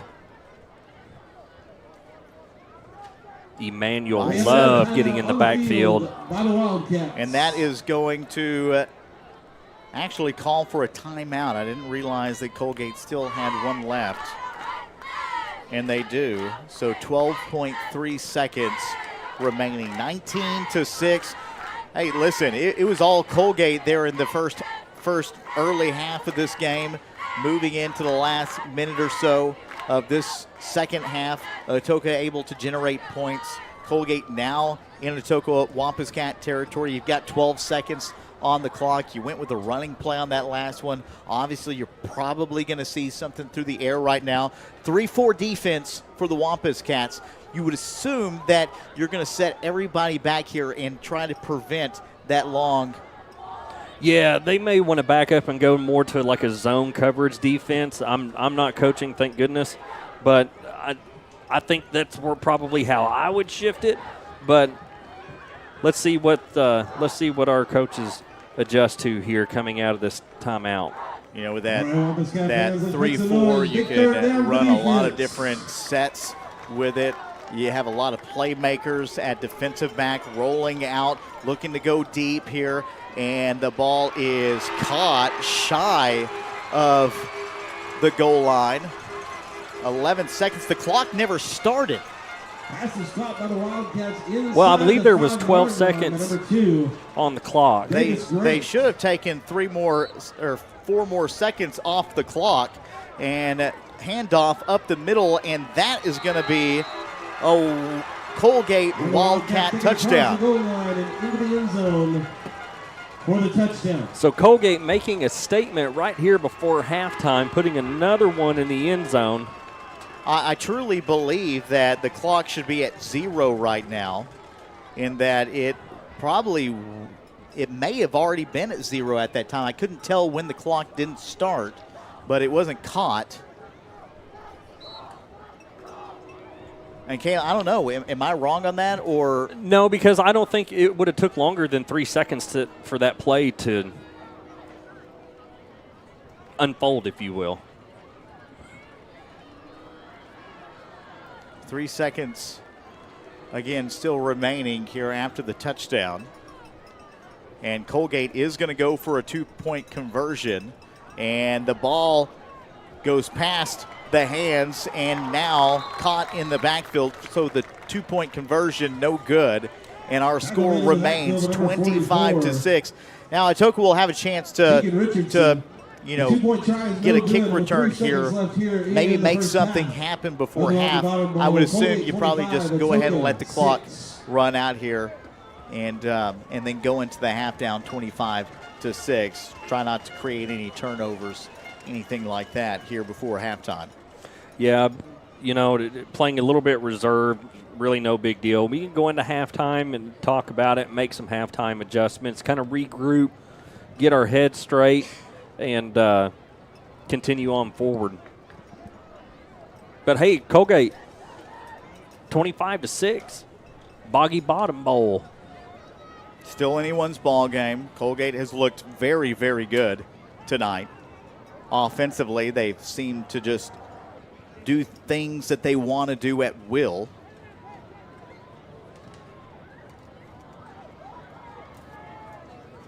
Atoka still with an opportunity here maybe to generate some points off a kickoff return. You'd probably assume that Coalgate's going to try to squib kick, kick a short kick, get the ball out of the hands of some of Atoka's playmakers.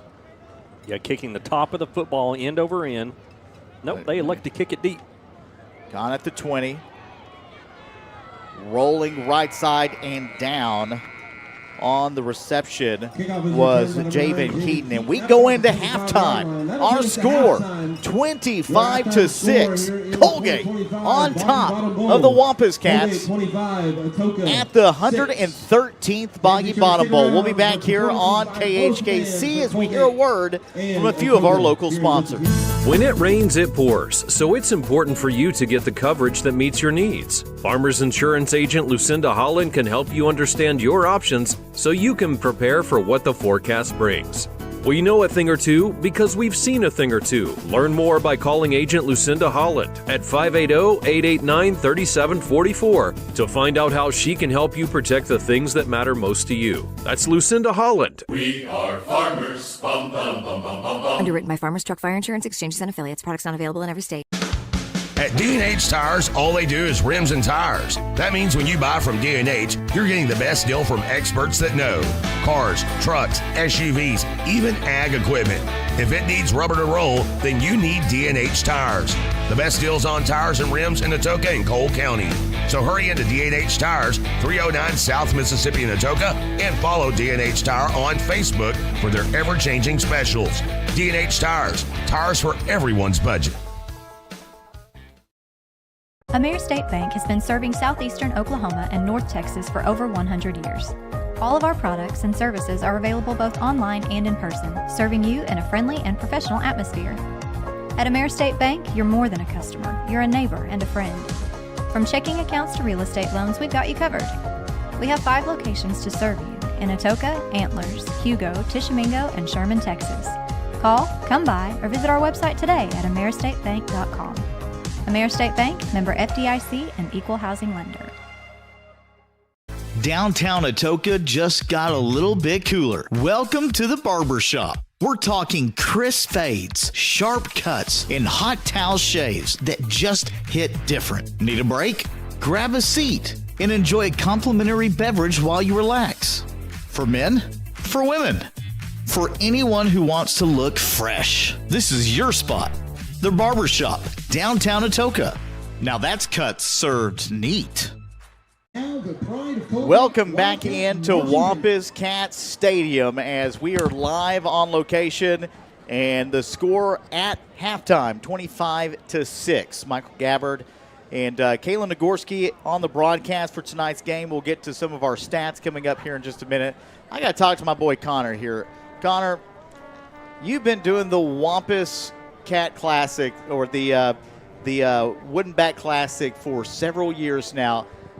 First off, tell a little bit about yourself and what you do in your full-time job. Awesome. Thank you. Yeah, I appreciate you having me on here, Michael. It's good to be here. Come out, work the Wood Bat tournament every year. Love spending some time out here in Atoka. Lived up in Kiowa for a little while, and you guys are very, very welcoming out here. You've done everything, man. You've done everything from, what is it, the aerospace, engineering, I believe. Yes, sir.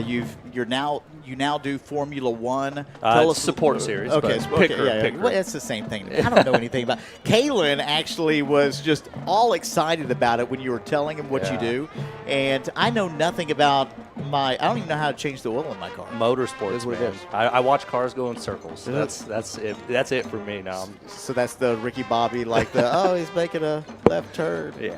Okay. Why is everybody passing me?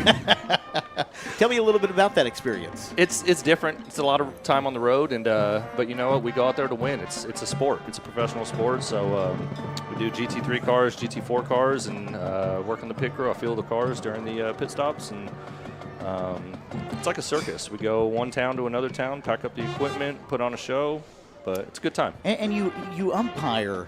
Yeah. As a side gig, and you've done college, you've done all types of different baseball games. Obviously, not just the Wood Bat Classic. What do you got going on this weekend? Baseball is a passion of mine. It's always been a favorite sport when I was growing up, and played all through my childhood. When I got to high school, I realized I wasn't really that good.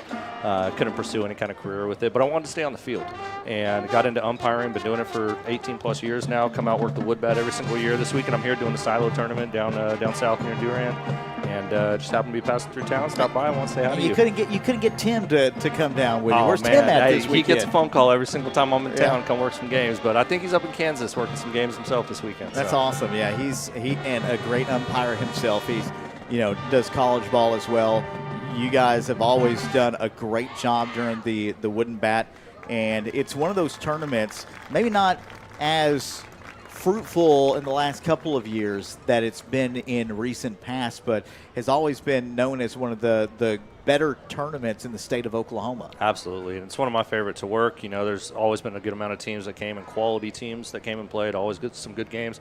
Coach Dale and I were actually just talking about that today on how we can get the tournament back to its old status, get 20-plus teams out here and make it a big deal. So we hope to get some more teams with us. I mean, you think about it, even that 2019 season, when you had 20 different MLB scouts. Yeah, that was fun. And you're sitting there, and I'm having a conversation with somebody. They're asking me questions about, some great Atoka athletes, some silo athletes that were out playing in what was a great championship game. 3-2 was the final. Silo went on to win that game, obviously, but both teams went on to win state that year. It was incredible, and the support we saw, not even just at the field, but on the stream itself. Think about this. Through our company, our biggest stream at that time was 10,000. We had 20,000 on the Wampus Cat stream watching some great talent. That's the quality of ball that's being played at that tournament. So, and that's the reason I come back every single year. It's it's such a welcoming community here, and I'm happy to be a part of it. Now, I know this is a football game. We'll get to the football stuff here in just a short bit with Kaylin, but when we talk about high school baseball out of the state of Oklahoma, does it get any better than the southeastern part of the state? Absolutely not. I've worked all over this country. I've worked ball in Ohio, California. I mean, there's quality ball out there, but having the quality of ball in such a dense area, a rural area, but have every team is competitive, it's fun. It's a good time to work out here. And when I argue with a lot of people about this, there's a difference, because when you start looking at Florida baseball, which is rich, by the way, just absolutely rich. California is rich in baseball as well. Texas, rich. They don't have those 2 seasons in a school year, which is a big difference, and the reason why you see silos going to Florida and beating up on some of the top teams in the nation, even though they've had a coaching change over the last couple of years, still won state, a great program. Lada over the years, Rattan right now is phenomenal. Roth was great for a long time. Yep. I mean, you think about some of those schools and the talent. The #1 player in the MLB draft this year came out of the state of Oklahoma, out of Fort Cobb. Yep, exactly. Yeah, and I had an opportunity to work with him last year at the Silo tournament when he went out there, and that kid hit a missile. You know, that thing must have landed. I think it's still in the air right now. It was such a shot off the bat. So, yeah, shout out to the Willits kid and that whole family over there. That is just an outstanding state in regards to baseball. You know, they don't really look at Oklahoma being a football state, but when you start talking about baseball, I mean, it doesn't get any better than southeastern Oklahoma. It really does not. And I'll tell you, it was something I did not expect. You know, I came from the West Coast, and I was just driving around one day, and I saw a baseball game happening and got to know a couple of the coaches. I've always worked in an area where assigners are sending me to different schools.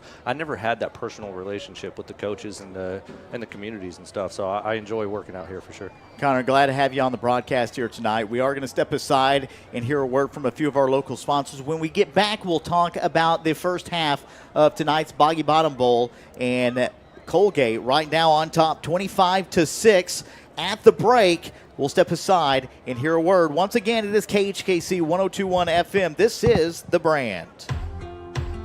In a world full of possibilities and firsts, you need neighbors in your corner, experts who have your back, and a cheering section to keep you going.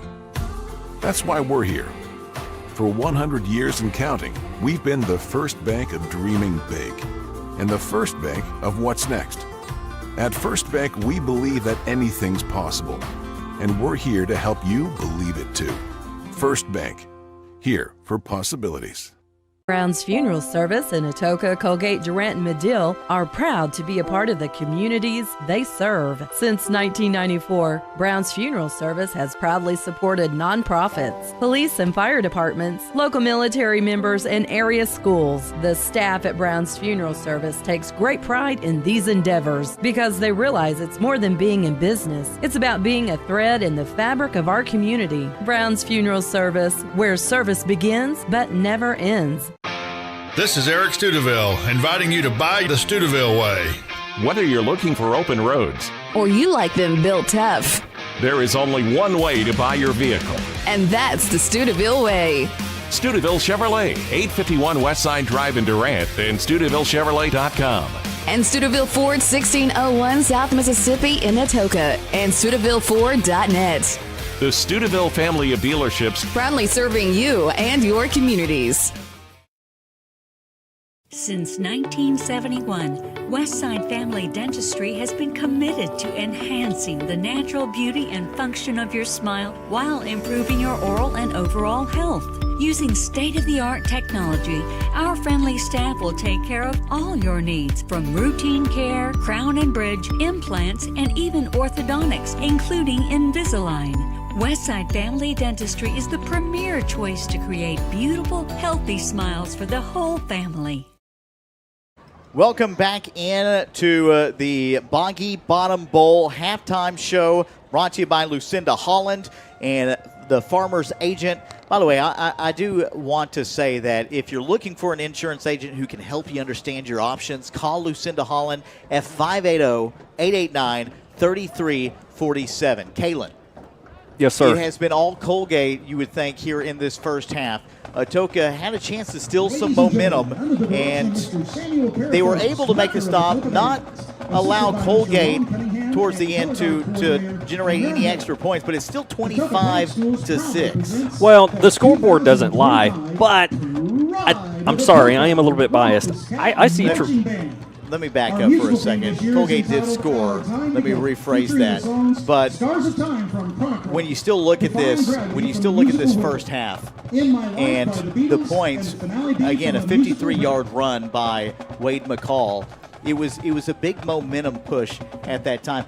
How do you feel if you're Atoka coming out into the second half. Let me rephrase that. Atoka is still as confident as ever in this football game. Yeah, they've got some work to do to get back in it, but the improvements that we've seen in just 1 week have been phenomenal.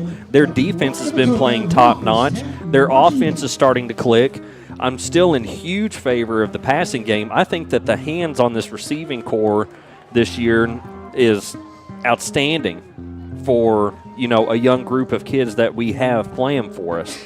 But I'm really looking forward to seeing the halftime adjustments that Coach Ring and his staff make to try and get Atoka back in this football game as we have just a little bit, 8 minutes left here at halftime. You see the band out on the field here for the Atoka Wampus Cats. They always do a fantastic job.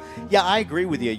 Youth is really what you see out of the Atoka Wampus Cat squad this year, and it's a tough task for first-year head coach Luke Ring, as you've got a lot of freshmen on the starting lineup for the Wampus Cats, but they have showed out here in the first half. The points do not show, but they have made big plays when we talk about Ryan Barton's ability to throw the football in the first half, and then, getting a lot of help there by Richie, and I think that has been a big factor here in the first half offensively for the Wampus Cats. And then the ability out of Wade McCall to run the football, that ability to somehow fall forward has played a big factor in tonight's game. What's really killed them in the first half was field position early on.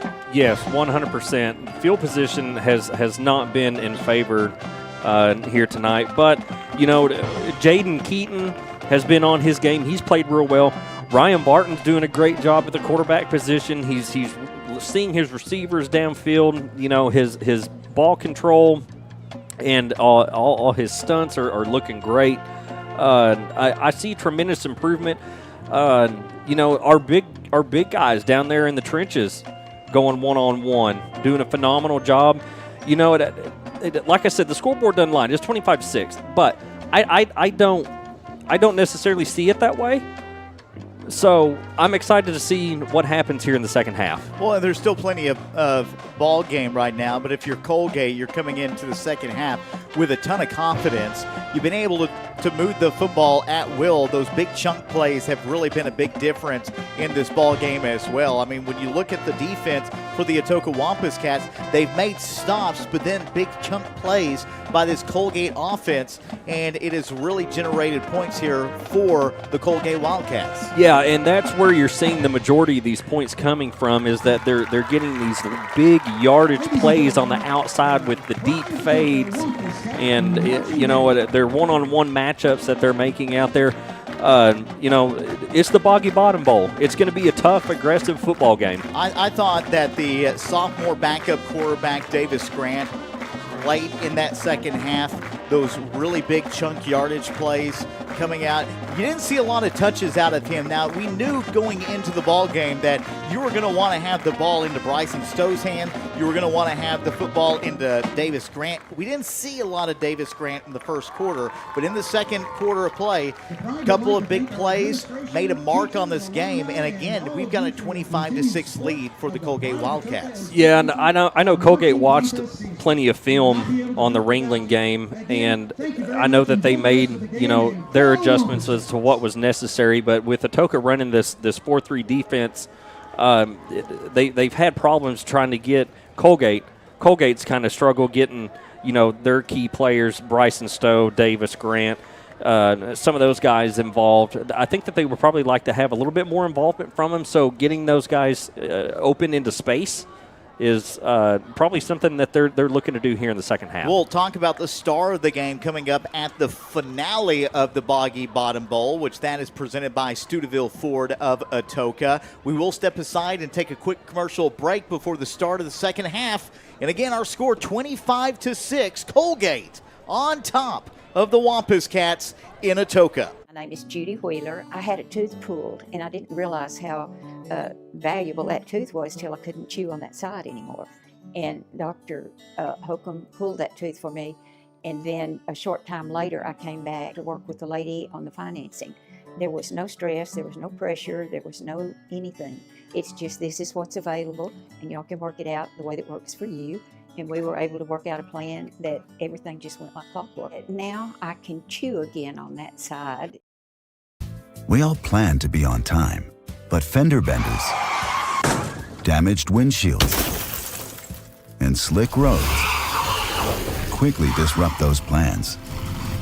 At Shelter Insurance, our agents help design personal protection plans that work for you and help keep you on track. Shelter Insurance. We're your shield. We're your shelter.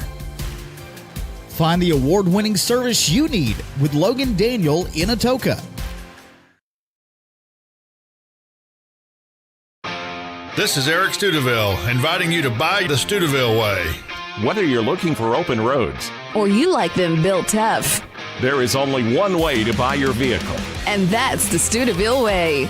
Studeville Chevrolet, 851 Westside Drive in Durant, and StudevilleChevrolet.com.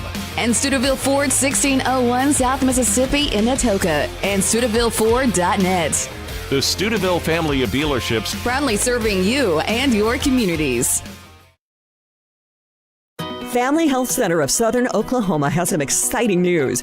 Opening this fall, the new location at 457 South Mississippi Avenue in Atoka will open. This large, modern health center will be able to provide comprehensive health care complete with an in-house discount pharmacy, serving all patients, regardless of their ability to pay.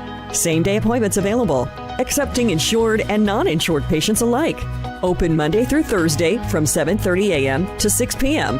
and Fridays 7:30 to 11:30 a.m. For more information, visit the current location at 1556 South Virginia Avenue. Family Health Center of Southern Oklahoma. The right team making a difference. Welcome back to KHKC 102.1 FM. Caitlin, I can't even keep a straight face right now. Oh my gosh. It is 25-6 here at halftime before the start of today's game. We do have a halftime kick coming up that maybe we'll get on the camera. I don't even know if we've got our camera girl up there. Allison, by the way, has done a phenomenal job. Allison Williams, I want to give her a shout out. She's been doing the camera work for us for 2 years now, maybe even 3, I think. But she has done such a phenomenal job. We're proud to have her on the crew, and just again, I can't stress the amount of the job that she's done. Yeah, she does a tremendous job. We're really thankful to have her help. We always enjoy her coming along and helping us on the camera. And a big shout out to Atoka Public Schools. I'd just like to say that I'm really proud of our student athletes and our coaches, our coaching staff, our assistants, and everybody that makes the world go around here in Atoka. So thank you for that. And did he make it? She made it. She won the ice chest. And we didn't get it on camera. Son of a gun. I said all those nice things. Just kidding. That's awesome, though. Won a nice, and again, that's the Lane Frost brand doing the halftime show tonight. And, Stetson has done such a great job with that company. So just a quick shout out to him. And listen, it's 25-6. Atoka, a long way to go in this ball game if they're going to want to get back into it. And it starts with generating points, obviously, and stop giving up those chunk plays. Yeah, the chunk plays. I will say that the penalties have been to a minimum, which is fantastic. That's phenomenal. So as long as that continues, that's going to help us. I think that the halftime adjustments that they're making are going to play a huge factor here in the second half. But nonetheless, we're excited. We're happy to be here. We're having a good time here in Atoka. The turnout has been phenomenal. Both Coalgate and Atoka citizens have showed up and have really supported these kids and, all the hard work that they put in throughout the week and even on the weekends. Well, we got 12 minutes on the clock. Both teams working their way out onto the field right now. Allison back up on the camera as I said that. And, hey, listen, I get so excited about the Boggy Bottom Bowl. The trophy, it's beautiful. KHKC First Bank a few years ago, we changed the trophy up a little bit. It's a beautiful trophy Jeff Bryant, my nephew, will be out delivering that to the winner of tonight's game, representing First Bank. And there's been so many great games over the course of the years. And you remember players like, Forrest Mazie was a great player for the Coalgate Wildcats. Yes, he was. Back in the day. Damon Eden, another great player for the Coalgate Wildcats. Dusty Newberry, another one. Indeed. That was a great player for the Coalgate Wildcats. And two of those were coaches for the Atoka Wampus Cats during their tenure in coaching. Plus, when you look at guys like David Arterberry, Daniel Arterberry, two really great players, brothers, obviously. You had guys like, back in my years, Jamie Miller was a great quarterback. Stetson Bradford, Zeb Bradford. Heath McCoy was another great one from the 90s. I'm going to call him Conan. Jeff Williams. Jeff Williams. I mean, we're just talking about in our years. You can't forget L.T. Poff as well. Oh, man. Record holder for that the was state incredible. of Oklahoma. He had such a great career. So many players over the course of the last 20 years have come through both of these two schools. And it is a long-standing rivalry. And, again, we talk about the heated, passion of this game the week leading up to it. So much. I drove by last night, the football field, just to check things out. I had my bounce house set up out in there, and so I just wanted to see how everything looked. The lights were on at the stadium. They're never on, during the other weeks. And a little bit of that has to do with some of the rivalry intensity. I feel that may have been just for security purposes this week, which isn't necessarily a bad thing considering that the rivalry of this football game is intense, and it's a lot of fun. The guys have a lot of fun. Like I said at the beginning, this is like the small town kids Super Bowl. You have 10 games to play in a season, and I can promise you both of these teams look forward to this game probably just as much as going to the playoffs. You look at it, a few years ago, Coalgate rode – this was a brand-new field. They rode on the track itself, and, they had to change – they had to actually change out part of the track because of the riding that was on there. Take it back to the 2000s when Atoka planted a tree in the middle of Coalgate's 50-yard line. I mean, and I don't condone that, obviously, but I can remember diesel being poured. There was all kinds of gags and gimmicks. Yeah, and again, I'm not a big fan of that. I've never have been. I always felt the football field was a sacred place and needed to be respected, but at the same token, we didn't see any of that this year. That's a great thing. And right now, Coalgate, they're not having to do a whole lot because they've got a nice lead, 25-6. Well, and they're also going to get the ball here starting in the second half as Atoka is going to kick off to them. So that's going to put our Wampus Cats back on defense, and they're going to need to get a short 3 and out here to start the second half to get them back on offense and put some points on the board. By the way, big shout out to Atoka Public Schools and a guy who is not with us tonight, Steve Welch, as he has done such a great job over the last year of bringing production in to Atoka Public Schools on the video side. And, typically we're running 3 to 4 cameras, for a home game. Unfortunately, he has a wedding that he's at tonight. So, we're just running the one camera, but the production's still great, obviously, still great. But we do miss Steve being here in the booth tonight. Yeah, I'm excited to see Steve on our next home game. He does a great job with the AV crew. We got 12 minutes on the clock, start of the third quarter. It is action time here in Atoka, Oklahoma. The Boggy Bottom Bowl. Atoka will kick off to the Coalgate Wildcats, and it is game time again here in Atoka. And caught at the 15-yard line. Good chunk here up to about the 33, and that is where Coalgate will start off with their first possession of the second half. Yes, sir. That was number 4, Bryson Stowe for the Coalgate Wildcats on the return. For the Wildcats to start off. As they have a short conversation before they begin their first offensive drive here. Coming out of halftime. 25-6 as it sits right now. A lot of fun activities here at Atoka Wampus Cat Stadium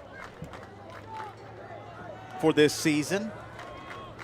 And right now we've got a shotgun formation on first down. Looking to throw. Caught at the 36 and dragged down to close to the 40. Big play that time. Brings up second down and about 3.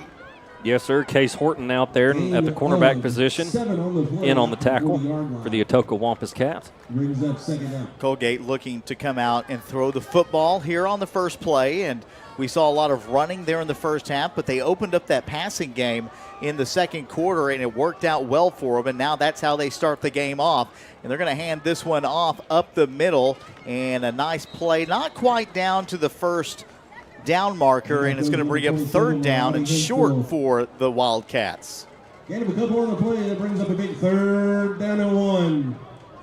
And I'd like to say thank you to all those who are watching tonight's broadcast.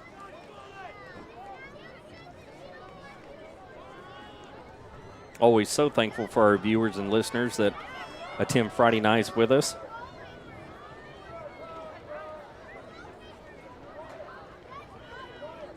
We enjoy you guys tuning in and watching a good football game here in southeastern Oklahoma. Shotgun formation, the handoff up the middle and nowhere to go. Stop by the Wampus Cat defense, tackled in the backfield. So Atoka making a big defensive stop. Brings up fourth down for the Wildcats. Again, if you're tuning in, Javen Keaton is number 9 tonight. I'm just going through some of the messages on our YouTube channel. We appreciate those watching. It says 617 at the current moment. Shotgun formation, 9:48 still to go here in the opening quarter of the second half. And they are going to punt this one off. No one back to return for Atoka. Now they were set up in a shotgun to start on that play back. And we've seen that a couple of times here by Coalgate in the first half. And Atoka, a good defensive stop. No points generated for Coalgate, so a nice difference from what we saw in the first half. And Atoka will get the football placed at the 26-yard line. Yeah, Coach Ring out there and having a talk with his offense. Ryan Barton leading his offense out there onto the team, out there onto the field, rather.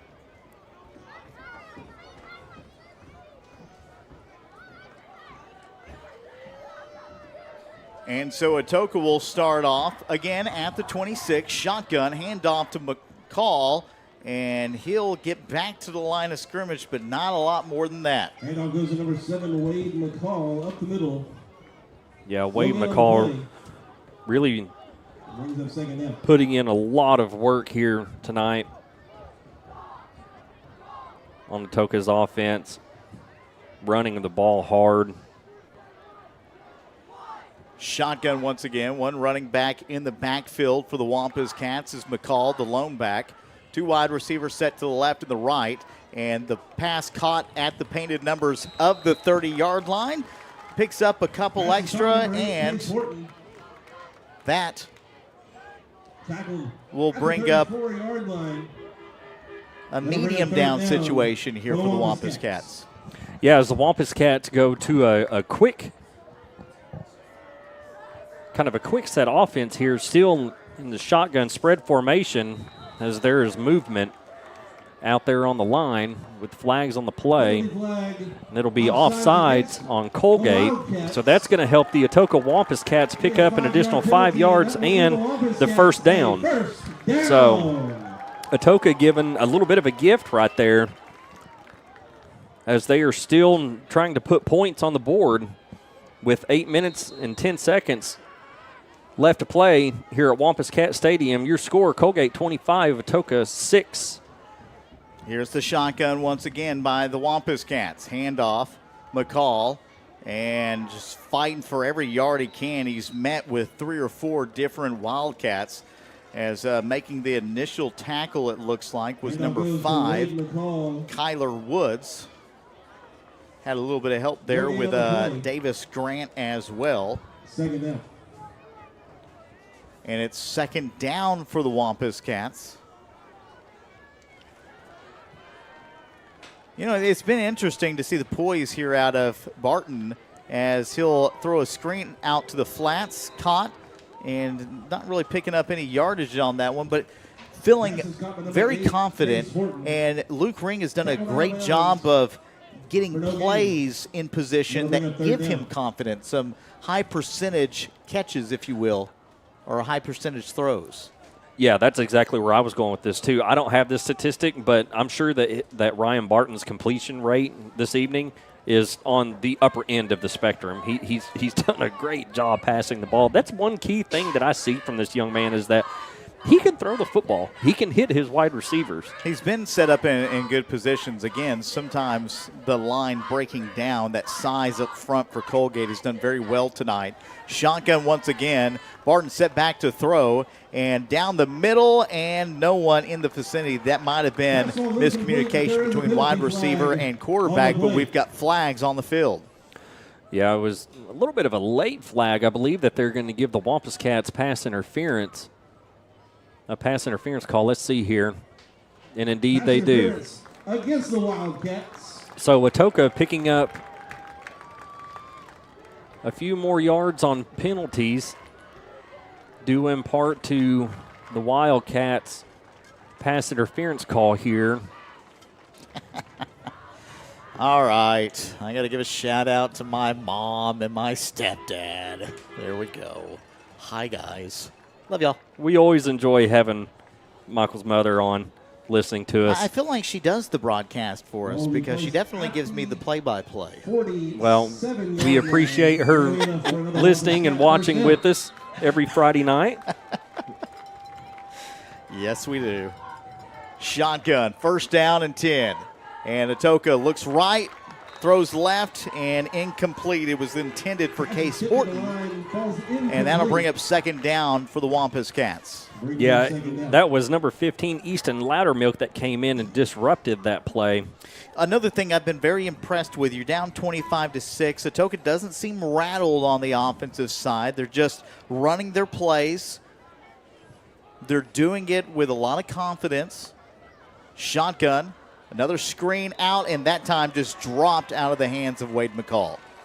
Yeah, that's one thing that you don't see very often. Wade's really good. And that will bring up third down and 10. Not only running the ball, but catching and running the ball. And so now it's third down and 10. 7:06 still to play here in the third quarter. Ball is placed relatively close to that middle spot of the field as it's at the 47. Looking to throw deep down the right, has a man and just couldn't get a hand on the football as it looked like Keaton just lost the football in the air. Yeah, and he was paired up with a one-on-one matchup with Jet Walkup and just couldn't win that matchup.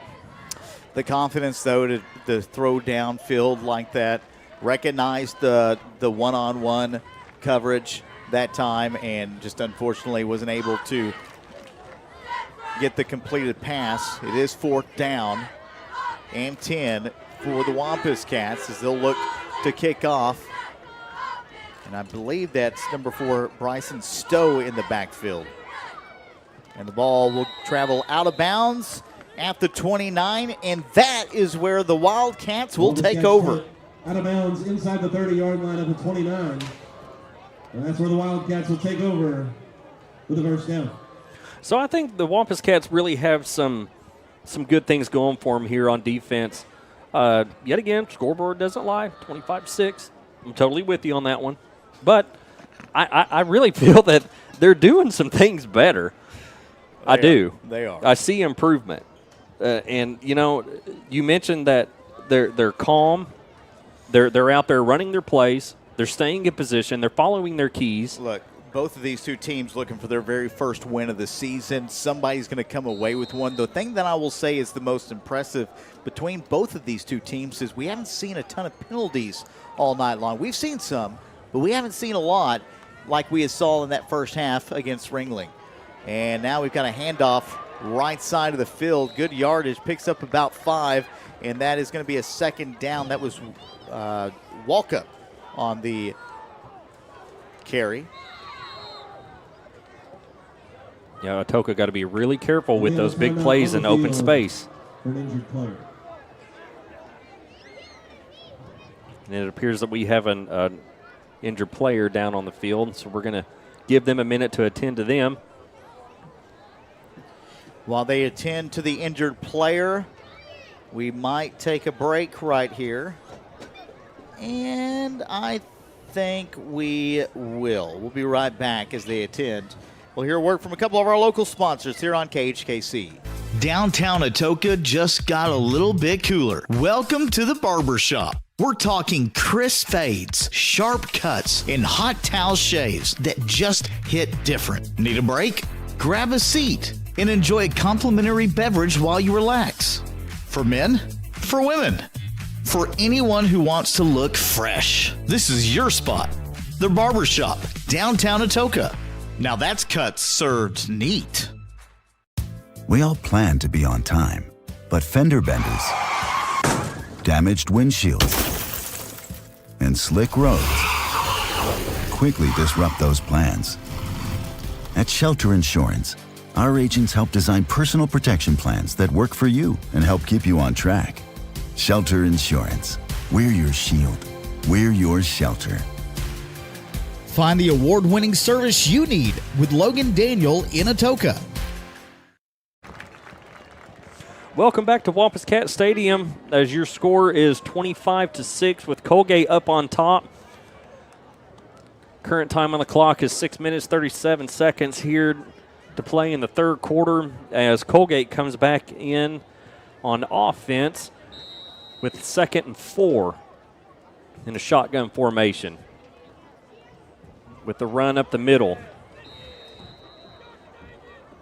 as he is met by a host of Wampus Cats. That was 23, Jet Walkup. The number 23, Jet Walkup. He's going to bring the Wildcats to a 3rd and short situation as Atoka makes some adjustments there on the defensive line.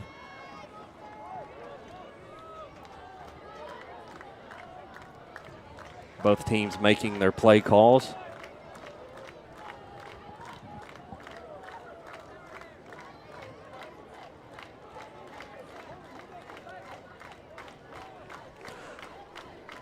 So here we go back in action. 3rd and short as there's a flag on the play. Penalty flag on the play. And it is going to be offsides on Atoka, which is really unfortunate. That's going to give Coalgate an automatic first down, moving the chains for them.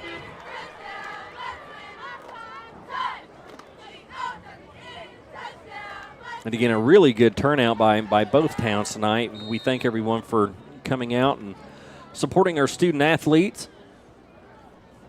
as they do appreciate the support.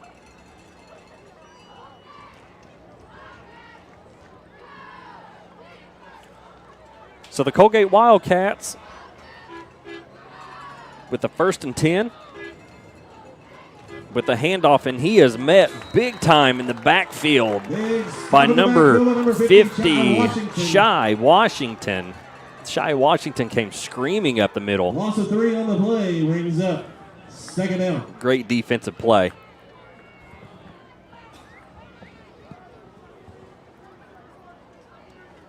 Be 2nd down and 13. 5:12 still remaining here in the third quarter. I know that the scoreboard itself, which I guess you can't really see on our broadcast, says the second quarter, but it is the third quarter. Shotgun coming 2 wide, set right.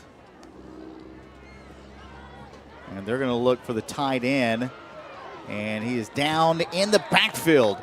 That was Wade McCall that time getting to the quarterback as Colby Brown gets a loss on the play. And we've got penalty flags on the field. I anticipate there was a hold. I would assume so too, considering where it was thrown. But now that could mean a face mask too. I just didn't see.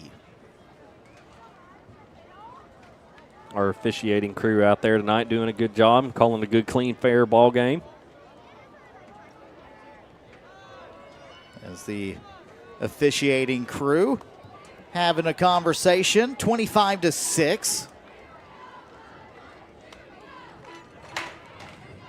Coalgate struggled a little bit here offensively in the second half, and it's going to go against the Wildcats. But it is declined. They will decline it. So it will be the loss on the play. Wildcats. Yeah, in a long situation Yeah, right that's here. good. But listen, this is one of those situations where Coalgate in the first half, you feel comfortable in this situation. Yeah, I mean, they've picked up some big yardage plays in positions just like the one that they're in right now. So More than halfway through the 113th edition of this Boggy Bottom Bowl that has been going on for, again, so long. Shotgun, third down, long, looking to go deep down the field, and it is tipped out of bounds. Good defensive play that time by the Wampus Cats. Number 27. Mr. Brody Kennard. Down the sideline. That'll ring up fourth down for the Wildcats. Yeah, Brody doing a good job sticking with that receiver as Coalgate was looking to go deep downfield. And you would assume, I believe we've got a flag.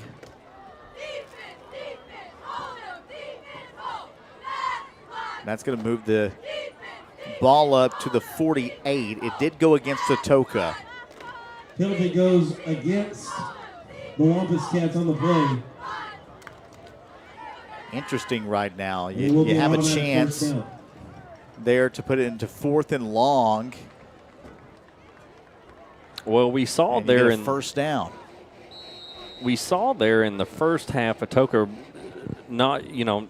penalties were at a low, and they're beginning to increase a little bit. And they're going to hand off left side, cuts up past the 50, cuts past one defender, down out at about the 35-yard line. And again, a big chunk play that time. Walkup on the run, and it's a Wildcat first down. Yeah, Connor Ritchie and Tegan Richardson in on the tackles for your Atoka Wampus Cats. If you're watching tonight, you plan on going to any of the games tonight or this year, a lot of cool things going on at Wampus Cat Stadium, from the halftime shows to the activities for kids, a lot of good things. And they're going to throw right here, caught at the 30, swinging by, and Atoka all over the play. They did pick up a couple of positive yards, but not by much, and that's going to bring up second down. 3:32 still to go in the third. Second down at the 31-yard line. I try to ask my brother. He, again, played nose tackle for the Wampus Cats from 97 to 2001. What is favorite memory of those games? You'd be surprised by the answer. Here's the handoff. No, it's play action. And swinging past the 20, cuts past two defenders, a third and a fourth, down to about the 6-yard line. Man, fantastic play by number 2, Davis Grant. Again, we talked a lot about him in the first half. He was quiet in the first quarter, made a lot of noise in the second, been kind of quiet here in the third, and now another big play. Handoff, walk up, and he's down right next to the line of scrimmage. Talking to my brother about his favorite memory. You know what his response was? I'd love to hear it. Went to the military in 2002. I don't remember. That was his answer. It's like they completely wiped it out of his head. Spoken like a true veteran. Yes.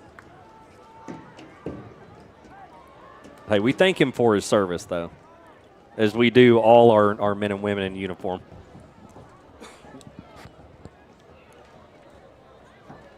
Shotgun once again. Ball at the 6-yard line. Ball is on the ground and running up the middle of it. Was able to get past 2 defenders, but Brown taken down. Does pick up a couple of positive yards. And there is Wade McCall down on the field right at about the 15-yard lines as he trots off.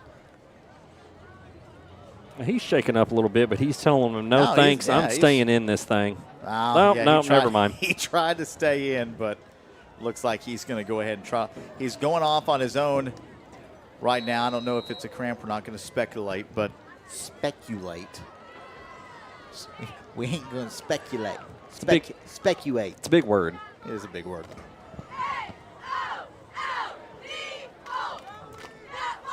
And again, words are not my forte. You know this. Well, I mean, I think just that little blip right there shows the concern that our coaching staff has for our young athletes by paying attention as to what's going on. Ball's on the ground again. Atoka in the backfield. And there's a fight for the football. Who is coming down with it?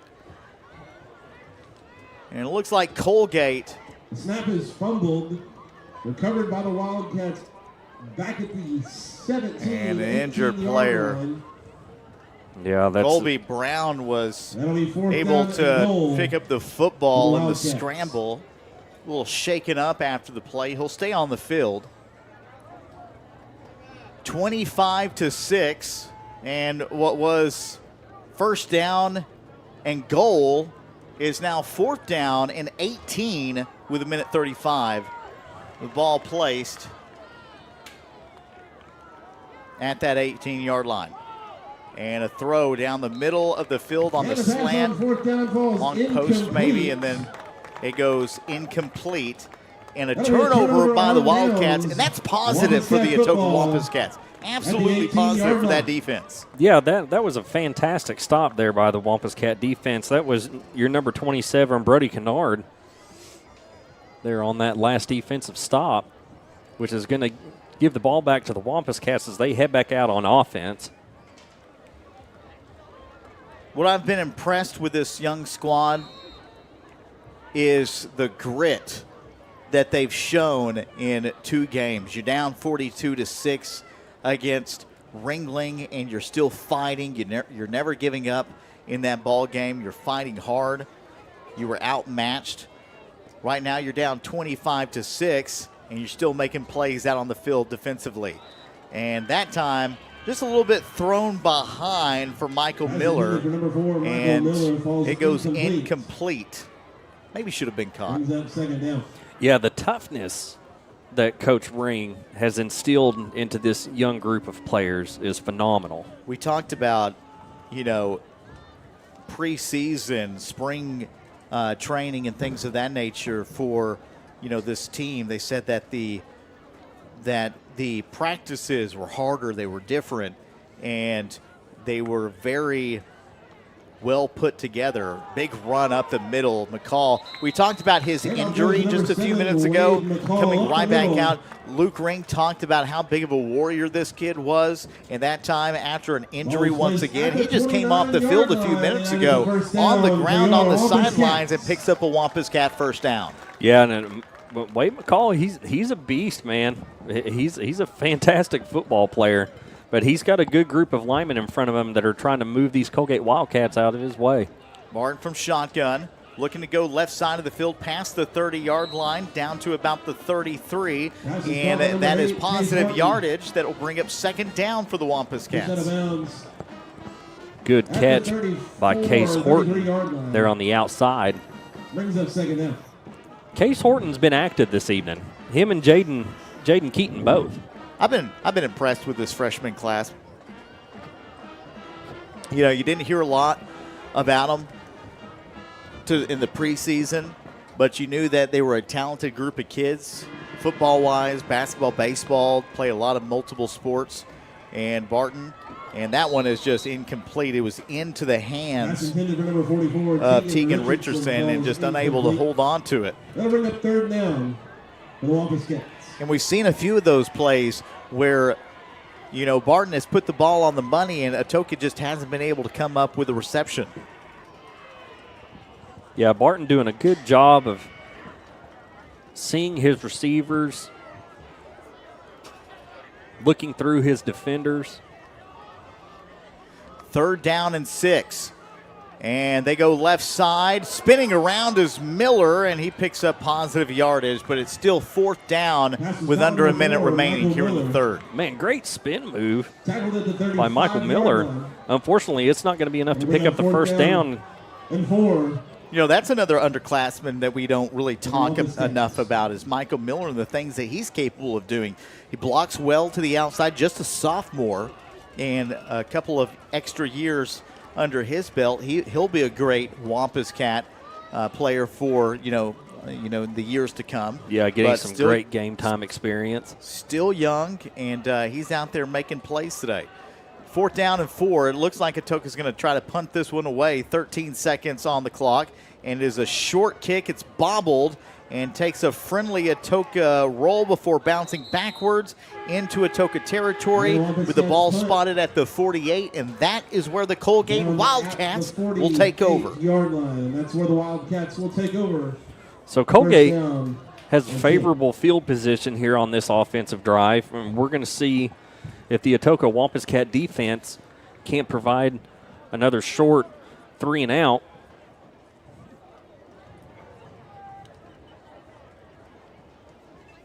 You know, so far through this game, we'll talk about the star of the game presented to you by Studeville Ford of Atoka, who is also our presenting sponsor of our stream tonight that you can locate. If you're listening on KHKC 102.1 FM, you can locate this game at Wampus Cats Atoka on YouTube.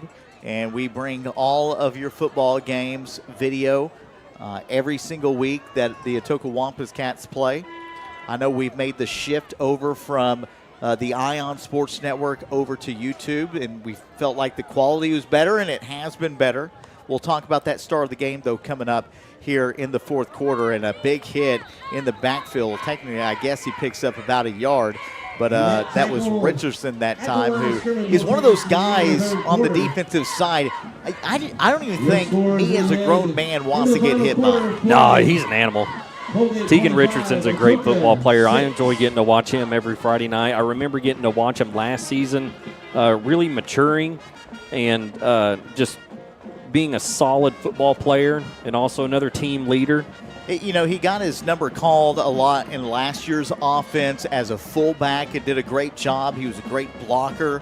And you'd like to see him get a few offensive touches because you know what he can do on the offensive side of the ball. But regardless of that, defensively, he's one of those guys that you feel comfortable, especially in that linebacker position. You can line him up as a defensive end and do a lot of different things. He's got great speed, strength, and is really just an overall great football player. Yeah, they had him lined up in the tight end position. You mentioned fullback position. I mean, a very talented young man. Does very well handling the football. It'll be 2nd down and 10 as we enter into the final 12 minutes of play here in the Boggy Bottom Bowl.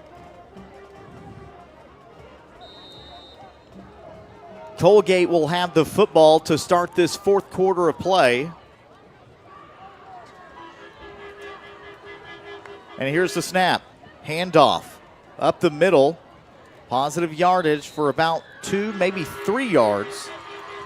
I think they're going to spot him 2 yards. I'll tell you, again, Bryson Stowe has been great tonight. Davis Grant has been great. Colby Brown has done a great job managing the game tonight for the Coalgate Wildcats at that quarterback position. Had a couple of big runs as well, but it's 3rd down and 8 now. This would be a huge stop for the Wampus Cat defense.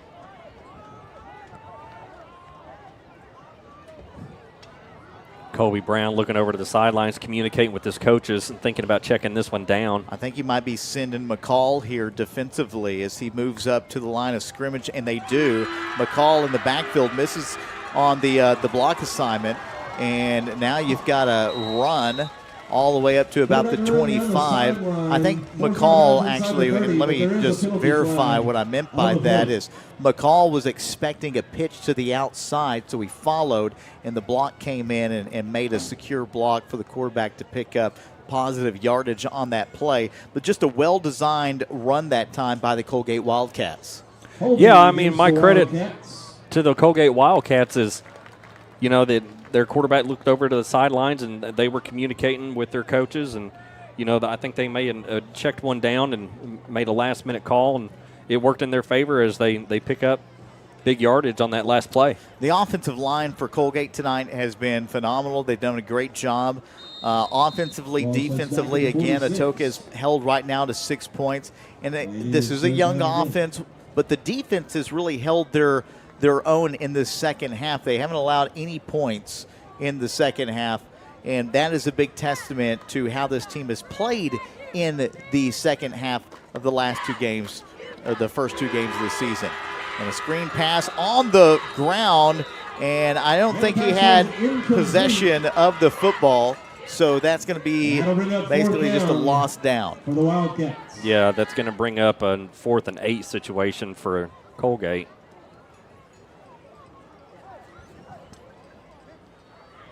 Still in Wampus Cat territory, the ball placed on the 46-yard line.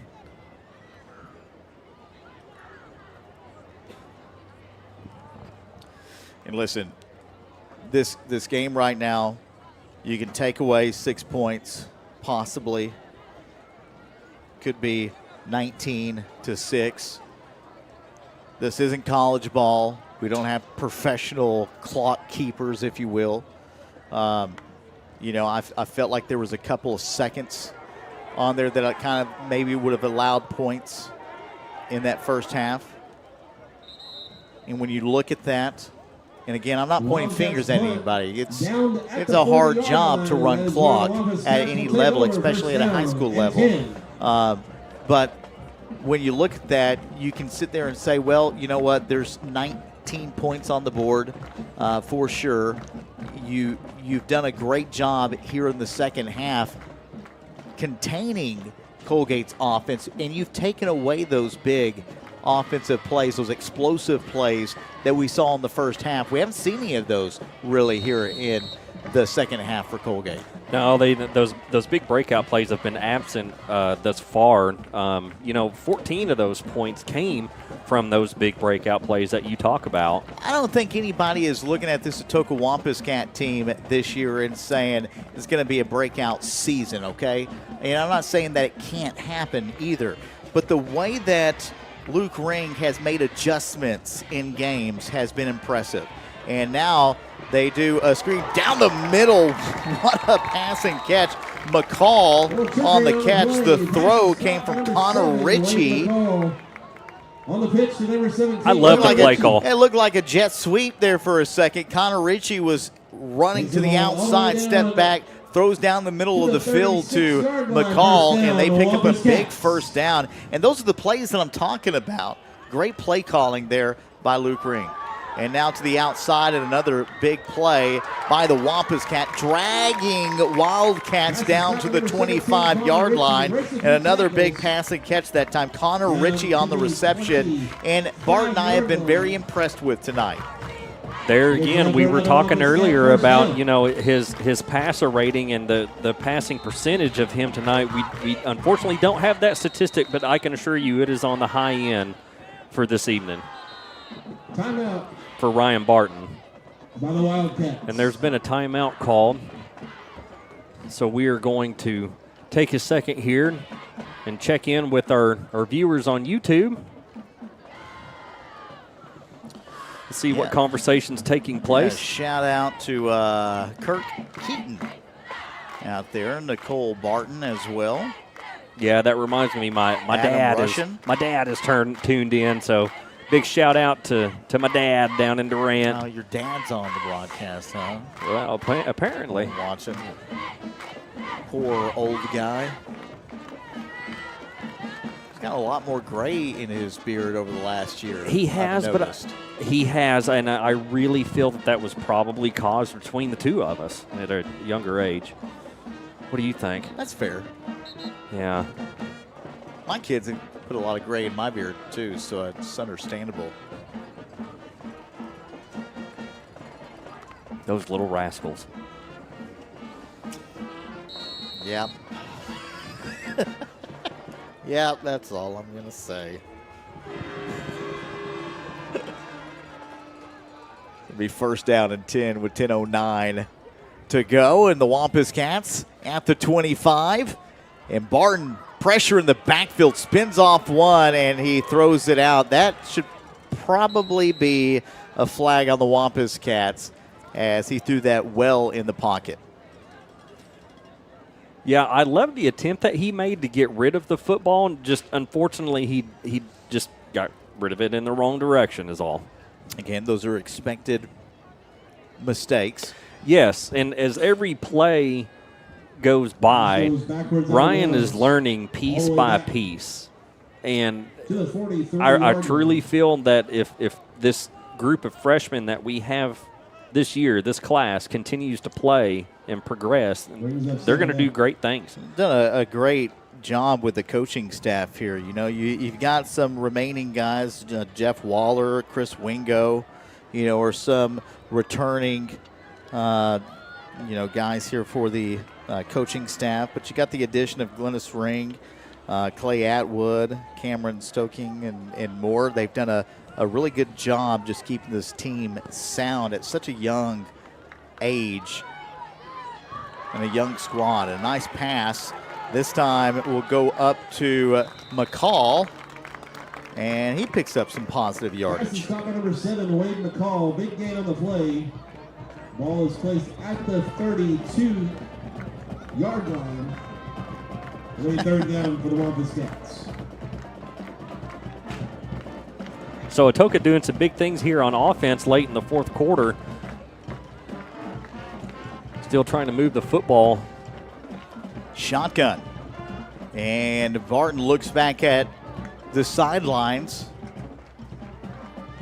We have a change of play. Third down 17, 9:17 remaining in tonight's game. 25-6 the score. Barton looking to throw. Looking left side of the field, goes deep and is out of the intended hands of his wide receiver. Called his name a few times, Javen Keaton on the defensive side. Jaden's had a pretty good night tonight. I mean, he's made some incredible catches. He's blocked well on the outside as well. You bet. Yeah, Connor Ritchie. He's played well this evening. I'm really impressed with Ryan, though. I am. We've got flags on the field. That's going to go against the Wampus Cats. I believe that was a delay of game.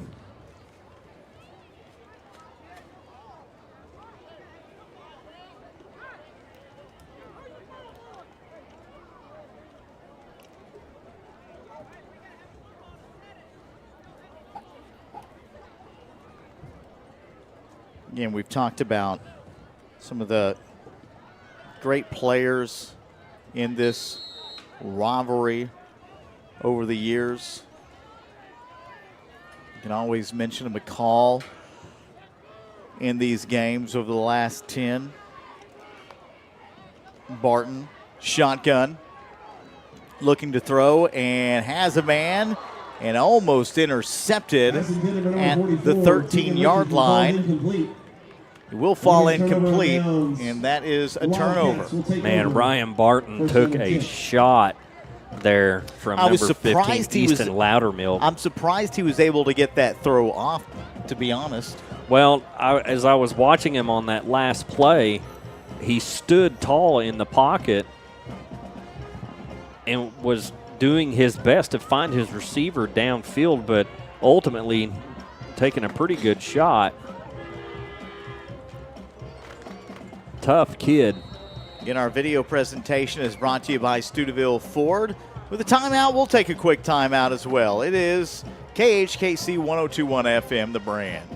There I was, driving through town when bam! Tire pops, keys lock themselves inside, and the truck slides halfway into a ditch. Lucky for me, I know a number, 364-4813. Hatter Boys Wrecker Service. They show up faster than a raccoon on a corn dog. Pull me out, fix my flat, pop the lock, and the price, life-saving. So when your ride goes kaplunk, call Hatter Boys at 364-4813. Hatter Boys Wrecker Service. Turning roadside whoopsies into yeehaws. 8:52 still to go here in the fourth quarter of the Boggy Bottom Bowl. Coalgate, big play, first down, and they had the ball at the 50-yard line. Looking to cut up left side of the field. Passes the 45 into Wampuscat territory and downed at the 40. Yeah, and that was jet walk-up. Tackle near the 40-yard line. Coalgate doing a good job of keeping jet walk-up involved in their offensive play calling scheme. We haven't heard a lot from Bryson Stowe in the second half. Davis Grant. Well, Davis had a pretty good play down there in the end zone. Yeah. I forgot about that. My apologies. He's played well. Definitely played well.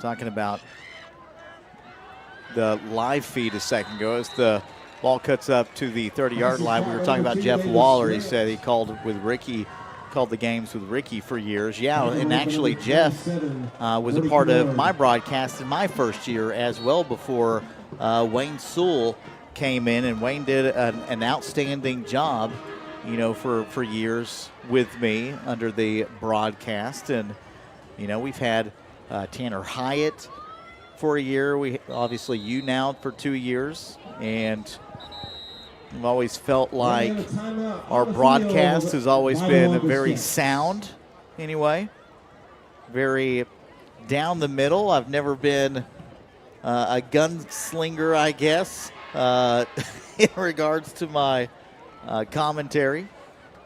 Yeah, remaining unbiased is good. But, you got to have a little bit of bias. Well, and bit. That's where I fall short, Michael. I should try and do better at that. You should just try to do better. Indeed. I don't disagree with that one bit. You're liable to see the comments flare up on YouTube now. Oh, man. 25-6 is our score with a timeout right now. If you had to pick a player of the game for the Wampus Cats, who would you pick right now? Man, right now it's a total toss-up between Jaden Keaton and Connor Ritchie. I think both of them have played outstanding on offense. You say Keaton more on the defensive side? No, I say Jaden rather on the offense. On the offensive side, he's had some great catches. Ball placed left side of the field. 7:34 still remaining in this ball game, and the football in Wampuscat territory, Coalgate. We've got flags on the field. I believe this is going to go against the Wampuscats, and it is. The Wampuscats. That'll be a 5-yard penalty. The Rains first down. Well, we had talked about there in the first half with the Wampuscats keeping the penalties to a minimum, and we've slowly seen them creep back in here in the second half. Late in ball games, some of those coming mostly from the defensive side of the ball, and a lot of players playing two ways. Fatigue. Absolutely. Handoff up the middle, and this will be close to a first down. Handoff goes up the middle. Gain of 4 on the play. I think it's going to be second down and 1.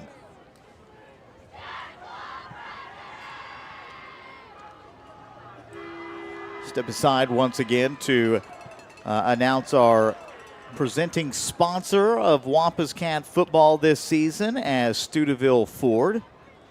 We appreciate the business, and they are proud supporters of Atoka Wampuscat football. When you buy a vehicle, shop around and then shop local and see what Ryan Lott and Stuteville Ford staff can do for you. making big deals in a small town for 2 decades. Steubenville Ford in Atoka and SteubenvilleFord.net. Big play, and we've got flags on the field. Now that flag is being thrown at the 10-yard line, so we'll see if this comes back. But if it does, it's a big touchdown for the Coalgate Wildcats. I think this is just a little bit of how the rivalry goes. I really feel that flag was thrown as a personal foul on Coalgate. I think they may have had some friendly conversation after that touchdown was scored, but we'll stick around and see what our officiating crew decides. Either way, big play by the Wildcats. And they have dominated in this game tonight, especially on the offensive side.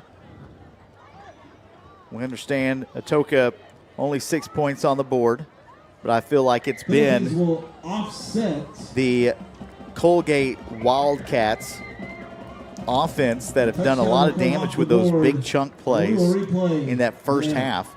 They're going to replay the down. The touchdown will not count. And that's a big break for the Atoka Wampus Cats. Yeah, absolutely. Huge break. Atoka's defense getting another shot to keep the Wildcats at bay.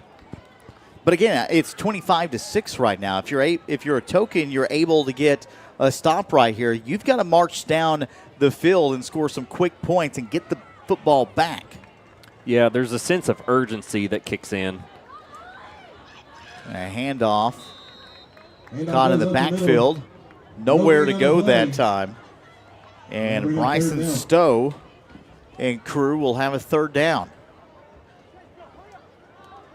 Clock still ticking, and that's obviously what Coalgate wants right now with a 25-6 lead. 6:14 on the clock, and the ball placed at the 22. Here's that wishbone once again. We see it every once in a while. You like that being a Nebraska Cornhusker. I do. I get excited in that wishbone.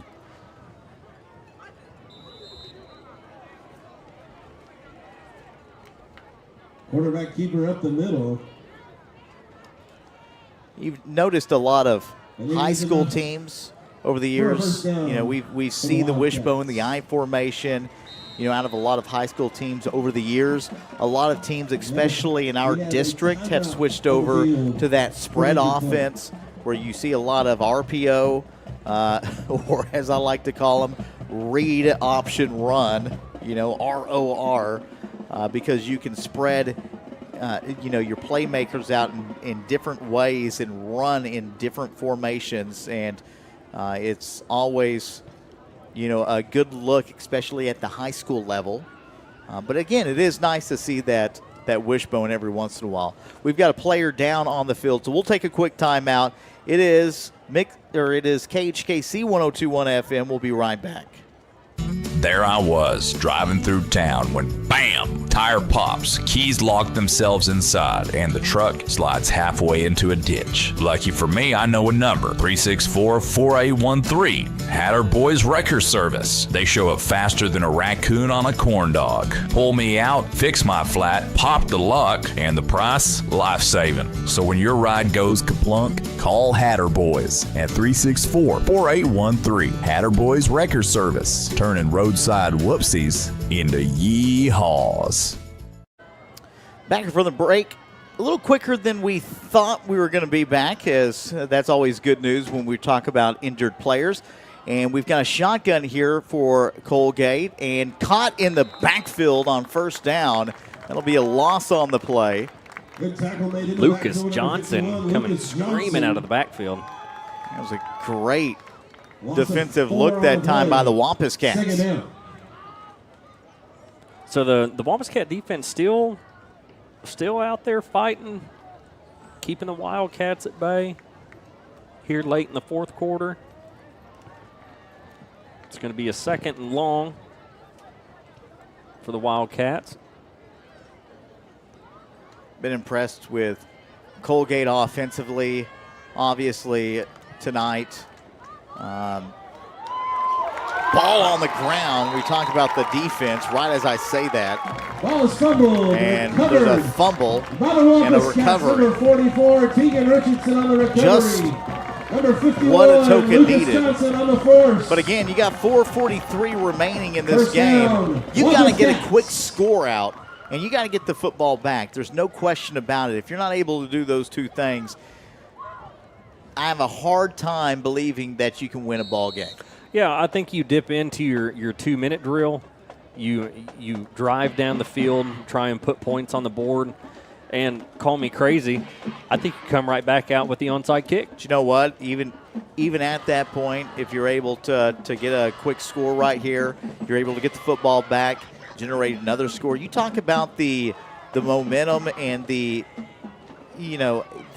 what you have going into next week, the confidence.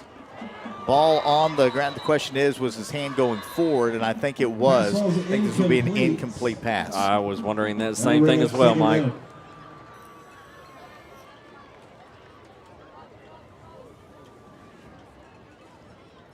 Again, we talk about the trophy, the new trophy. Coalgate won last year. This has been a game over the course of the last 21 years where a team has won 4, maybe 5 in a row before it switched hands again. Looking to go deep down the sidelines, has a man. The ball is thrown short and flags on the play as Keaton was in the vicinity, and a Coalgate defender came and kind of knocked him out of the way from making that catch. Yeah, Atoka going to big yardage right here for the Wampus Cats. Going to pick up some yards on that penalty call. And you'll take it, too. I mean, you need the big yardage. You got 4:32 on the clock. You got to get a quick score. What better way than to get a penalty that goes your direction and big yardage to go along with it? Yeah, you bet. For another Wampus Cat, first down. So they're going to take a fresh set of downs, and they're going to keep on marching. Ryan Barton, your quarterback. The shotgun formation.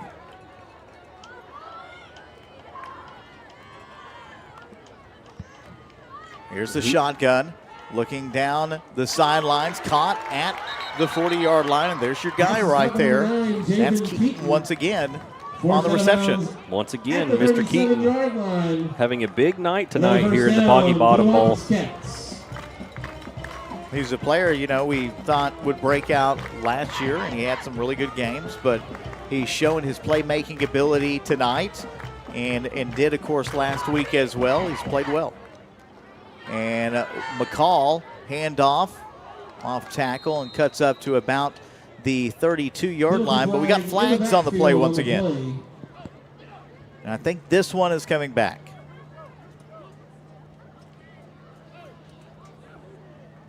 Holding against the Wampus Cats. It's usually what you'll see with the flag in that area of the line. And so that will drag this Wampus Cat offense backwards with 4:19 still to go. Ball will be placed. Atoka doing their best to manage The 47 what yard time line. is left on the clock to give them the opportunity to put some points on the scoreboard.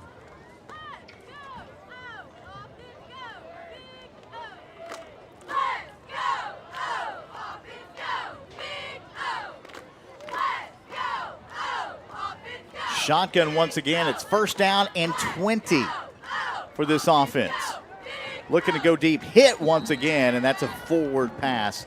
Boy, this Coalgate defense relentless on this offensive possession for the Wampus Cats. Yeah, and the Wildcats doing a tremendous job hanging in there, preventing the Wampus Cats from gaining that first down that they're desperately needing, as they're looking at a second and long situation. And next week, Atoka gets Lindsay. Coalgate next week gets Holdenville. Two tough games for both teams. So a big win for and what looks like it's going to be a Coalgate victory tonight. And in the backfield once again, and yeah, that's going to be another flag, I would assume. maybe he was out of the pocket. I don't see a flag on the field. They may have given that one to him. I felt like he was still kind of in the pocket. Yeah, I know that that's the second time that he's done that tonight, but I know that come film session that they'll be able to correct that. That's a correctable error. Backwards pass goes out of bounds. Pushing the ball back. Still, I felt like Barton had played well tonight. Barton has played tremendous tonight. Been very impressed with his ability to throw the football. And again, just a freshman, so you get him for obviously all of this season and 3 more. Shotgun, 4 wide receivers set right. Ball placed at the 45. Looking to go deep, left side once again. Got a man, it's Keaton down to the 40, to the 15. The ball is on the ground. Coalgate picks it up, and it is a turnover as Coalgate will take over at the 21-yard line. Unfortunate, the pass on the money. Keaton's got it by the Wildcats. And then drops it. First down. Keaton there with a big catch, and unfortunately ends up letting go with the football, handing it back to the Wildcats. Yeah, an unfortunate turn of events on that play as the Coalgate Wildcats will take over with the ball placed at the 22-yard line, 4:01. And with that turnover, I think you can pretty much say this game is definitely sealed unless something crazy happens, which can. But right now, Coalgate with all the momentum in a 25-6 lead.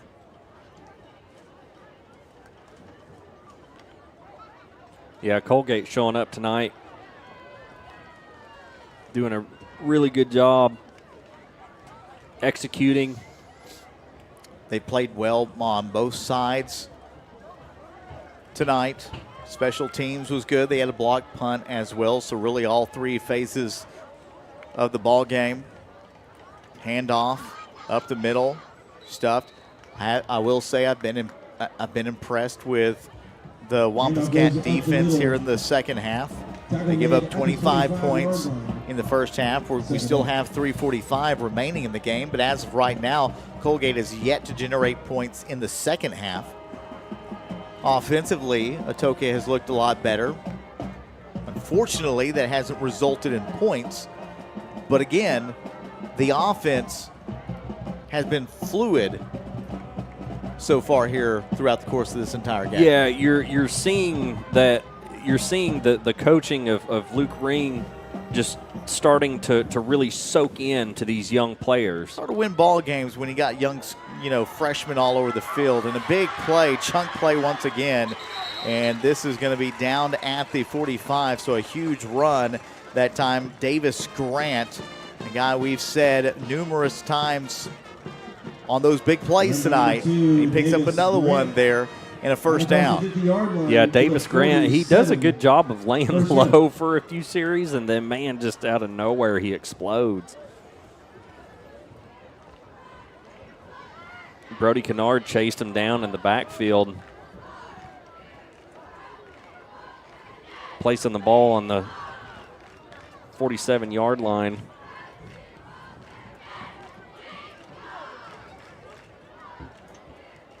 First down and 10, 2:50 still to go in the game. Coalgate on the move to the 50, flags in the backfield. And up goes number 4, Bryson. And this one should go against Coalgate. Around the 45-yard line, but there's a penalty flag on the play.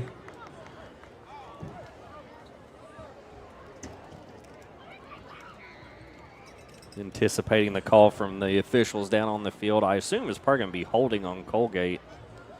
Caitlin, let's take a look at some of our games going across 2A2. Vian, one of our teams in the district, the number 1 team in the state, falling tonight to Kiefer in a big upset. Kiefer 1-1 on the year. They're getting their first win against the number 1 ranked team in Class 2A2. Valiant big win tonight against Rush Springs, 47-18. And right now, Coalgate again leading 25-6.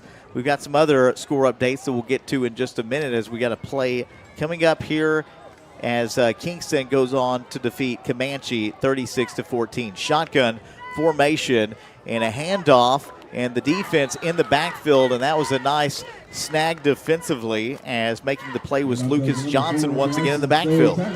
Man, going back to some of the other games that are being played tonight, the Vian taking the L by 1 point. 29-30, yep. Kiefer, the number 7 ranked team in Class 2A, as the big game going on tonight. Sulphur and Davis was a big one. Yeah, that's always a great rivalry too. Two towns that play great football. 34-14 was the final. Sulphur wins that one. And now a dropped pass. You don't really see that too often coming from Bryce Stowe. It was right in the pocket. Pass was incomplete. And it'll bring up third down and 22 for the offense. Yeah, Bryson Stowe, I think, already had his sights set downfield and just forgot to take the football with him. Check out this score. Spiro again, another team in our district, taking on number 4 ranked Pecola, 72-12. Oh my goodness! Wow.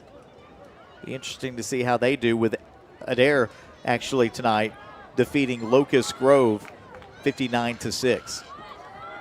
Handoff, cutting upfield to the 40, and out of bounds at about the 43. Keeper play on number 2, Davis Grant. End of a couple, and it brings up 4th down. Got a few asking about the instant replay. We did an update to our system, our software that we run, and for some reason our instant replay stopped working. So we haven't had it the last couple of weeks. We're working on a fix. We'll try to get it done. You know, to be honest, we kind of got it spoiled around here. We're one of the only broadcasts outside of Southeastern Oklahoma State University that has multiple cameras and instant replay. So Atoka definitely spoiled here with the broadcast, and we're glad about it. Yeah, very fortunate. Start against the Wildcats. Worked hard on these broadcasts, of course. You know, Cody Newberry doing the broadcast for the Coalgate Wildcats tonight through our network, and he does a phenomenal job. A guy that I feel has really stepped into his own in the broadcast world. Yeah, you bet. Cody always doing a good job over there in Coalgate for us. 45 seconds, clock ticking down. Colgate's going to win this ball game. They will be the recipients of the trophy tonight. And again, beautiful trophy. Coalgate 2 years in a row. Great game played by the Wildcats. Offensively, did what they needed to do in the first half. Atoka held their own in the second half. Obviously, no points generated by either squad here in the second half. It was definitely a defensive battle, and Coalgate will walk away with a win tonight. Yeah, Coalgate came in here and executed their game plan, having a couple big yardage plays, putting points on the scoreboard, getting ahead of the Wampus Cats this evening. But, man, just really proud of what Atoka's doing, what our coaching staff is doing. I see great improvement in these kids in just 1 week, and that makes me excited for the rest of these 8 games that we have ahead of us. Shout out to the crews working on the broadcast tonight. Shout out to Atoka Public Schools, Coalgate Public Schools, taking home the trophy in the 113th edition of the Boggy Bottom Bowl. And Coalgate will go on to win here 40 seconds. They're going to let this punt drive all the way back to the 19-yard line and actually will fall shy of that 17-yard marker with 32 seconds remaining. So first year under Luke Ring in the Boggy Bottom Bowl will go down as a loss, but still plenty of season to take place here this year. This Atoka squad has improved tremendously over 2 weeks. We talk about offensively what they did in the first half against Ringling versus what they did in the second half and now into this game. Now, I understand it doesn't generate points, but the confidence that Ryan has built over the last 6 quarters has been very impressive. Yeah, I mean, it's actually really astonishing, really. I mean, just the maturity that this young man has to, assume the quarterback position, being as young as he is, he's just doing a great job, and I enjoy watching him. I enjoy watching him progress and just continuing to be a phenomenal football player. We'll catch up on that score of Holdenville in just a bit for the Coalgate Wildcats. Big throw down the field, and it's incomplete. Last week, Holdenville defeated Woka 44-0, so we'll see how that game next week with Coalgate lines up. Atoka right now, they're going to move to 0-2 on the season. They've got a big, tough test next week against Lindsay on the road, and we will be bringing that game to you live. I know, Caitlin, you won't be here, but I will be on the call next week for Atoka versus Lindsay. Stepping into the grounds of where my dad grew up, my grandparents grew up, and it's always fun to go and talk to a lot of the Lindsay staff when we go over there. They treat us well, and they have a great stadium over there to go along with it. 30 seconds remaining, and it's always a tough drive going down towards Lindsay because you got a lot of fields. Well, I'd love to comment on that, but I haven't really spent a lot of time over in Lindsay, Mike. Great golf course, actually. At least it was.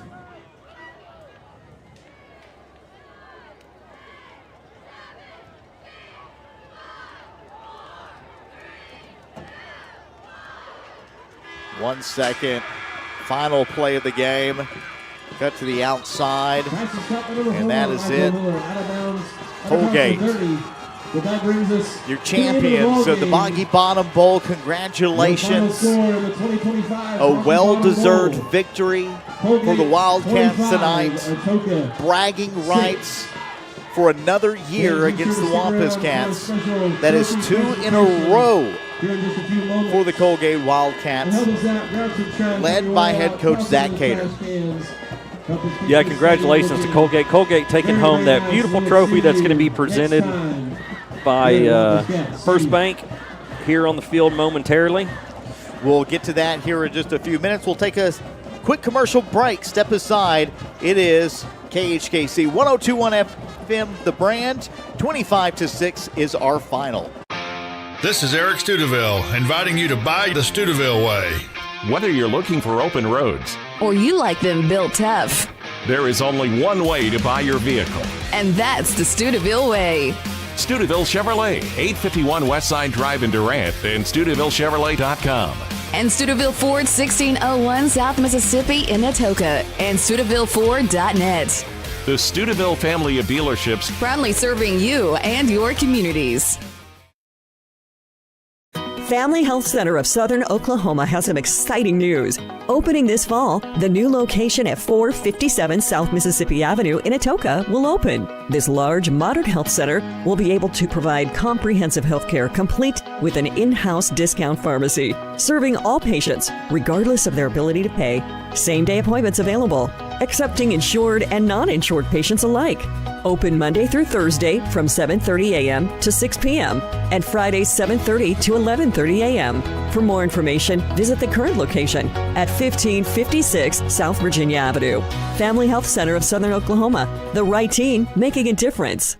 Need your lane cleared, leveled, or loaded up? Call CMAC Dirtwork Gravel Trucking and Land Management. They haul gravel, sand, filled dirt, fast and reliable, from dozer work to track hoeing and skid steer services. They've got the heavy equipment and know how to get the job done right. Call 239-2026 today. That's 239-2026. CMAC Dirtwork, digging in so you don't have to. CMAX is a proud sponsor of Atoka Wampus Cat Athletics. 45% of people put off buying life insurance according to industry research. Insuring yourself and your family can help you be more prepared in the event of an illness or a tragic accident. Call your local farmer's agent, Lucinda Holland, and discover coverage options you can tailor to your priorities and budget. To learn more about your coverage options, call Lucinda Holland at 580-889-3745. We are farmers. Bum, bum, bum, bum, bum, bum. Life insurance issued by Farmers New World Life Insurance Company, Bellevue, Washington. Industry research conducted by Lime and life happens in 2021. Brown's Funeral Service in Atoka, Coalgate, Durant, and Medill are proud to be a part of the communities they serve. Since 1994, Brown's Funeral Service has proudly supported nonprofits, police and fire departments, local military members, and area schools. The staff at Brown's Funeral Service takes great pride in these endeavors because they realize it's more than being in business. It's about being a thread in the fabric of our community. Brown's Funeral Service, where service begins but never ends. Welcome back into KHKC 102.1 FM and the KHKC TV as our final tonight, 25-6. Coalgate and the Wildcats, big victory, the 113th Boggy Bottom Bowl victory goes to the opposing team here tonight on Wampus Cats. Beautiful football field, and unfortunately, again, it is a loss for the Wampus Cats, but a lot of positives once again. But let me tell you something. For a team that was 0-2 coming into this game, Coalgate showed out offensively in that first half, showed some big playability with their lead guys, Davis Grant and, of course, Bryson Stowe, and they get a big victory. They hold on. They hold Atoka to only 6 points tonight. And, again, a big victory for the Coalgate Wildcats heading into a pretty big matchup next week against Holdenville. Yeah, and congratulations to the Coalgate Wildcats. Their quarterback, Colby Brown, played fantastic tonight. They had some great catches by Davis Grant. Easton Loudermilk was out there tearing it up on defense. So Coalgate going back with the Boggy Bottom Bowl trophy for one more year.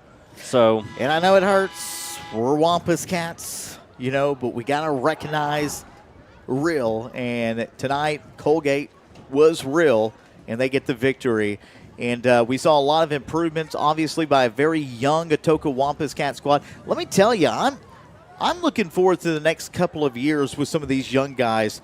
When we talk about Connor Ritchie, we talk about Ryan Barton, and, of course, Michael Miller and some of those guys, what they were able to do, the young guys on this Wampus Cat offensive squad. It was very impressive. Again, didn't lead to a lot of points, but those points will come as the season progresses in a new offense. Oh, I promise you, great things are on the horizon. I can already see the changes that have taken place in just 1 week. I mean, it's fantastic. It didn't lead to a victory here tonight, and that's okay, But good things are coming. I think our coaching staff is doing a tremendous job with these young men. Again, our post-game show is brought to you by Lucinda Holland. She is a farmer's agent serving our community. She's always just a phone call away at 580-889-3347. When we return, we will have our presenting star of the game, brought to you by Steubenville Ford in Atoka. We'll be right back here on KHKC 102.1 FM, The Brand. Since 1971, Westside Family Dentistry has been committed to enhancing the natural beauty and function of your smile while improving your oral and overall health.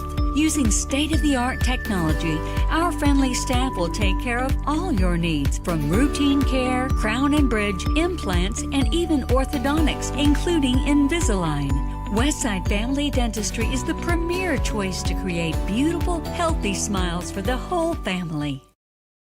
A community bank is far more than just a bank that offers the services such as online and mobile banking, mobile deposit, and loans that fit your needs. A community bank invests in the community it serves. Your phone call will be answered by local people you already know and will make you feel welcome by greeting you as you enter the lobby. At Shamrock Bank, we effectively combine convenient banking technology with people you know and trust. It really is the people that make the difference. At Shamrock Bank, you are more than a customer, and we are more than a bank. Shamrock Bank, member FDIC. Ritter Express Pharmacy in Atoka has been serving as your local hometown team. Since 1972, the Ritter family has been dedicated to your health and well-being. Now with the third generations in pharmacy school and medical school, they are continuing to strive to bring the latest in healthcare innovation to our community. They understand life is busy and have 2 convenient drive-through windows and are well known for their fast and friendly service. Ritter Express Pharmacy is very appreciative of the support of the community over the last 50 years and will continue to work hard and evolve to earn your business. If you need free delivery, a vaccination, a wheelchair, a brace, specialty compounding, a unique request, or just good medical advice you can trust from people that care and are invested in the community, then Ritter Express Pharmacy has you covered. Choose Ritter Express Pharmacy. Experience the personalized care you deserve. Ritter Express Pharmacy is your trusted partner in health. We all plan to be on time, but fender benders, damaged windshields, and slick roads quickly disrupt those plans. At Shelter Insurance, our agents help design personal protection plans that work for you and help keep you on track. Shelter Insurance. We're your shield. We're your shelter. Find the award-winning service you need with Logan Daniel in Atoka. Welcome back to our post-game show, again brought to you by Lucinda Holland, Farmer's Agent. And if you're looking for an insurance agent who can help you understand your options, call Lucinda Holland at 580-889-3347. Now is the big question, who is our star of the game? Kaylin, you and I have been going back and forth on this. We called out a lot of different names. We could go defensively. We could go with a few options offensively. I think defense as a whole, especially in the second half, played outstanding, not allowing any points in the second half. It was a big change in regards to what we saw in the first, so you could go a lot of different ways defensively. But I think we're going to stick on the offensive side. I understand we didn't generate a lot of points, but what we saw the maturity-wise out of the offense today with such a young squad, I thought was definitely something that is going to carry on throughout the season. And our presenting star of the game, again, is brought to you by Steubenville Ford of Atoka. Buy local. Buy your next vehicle the Steubenville way. Steubenville Ford of Atoka and SteubenvilleFord.net. Kaylin? Yes, sir. Hit me with it. I think tonight's player of the game is going to go to our starting quarterback, number 18, Ryan Barton.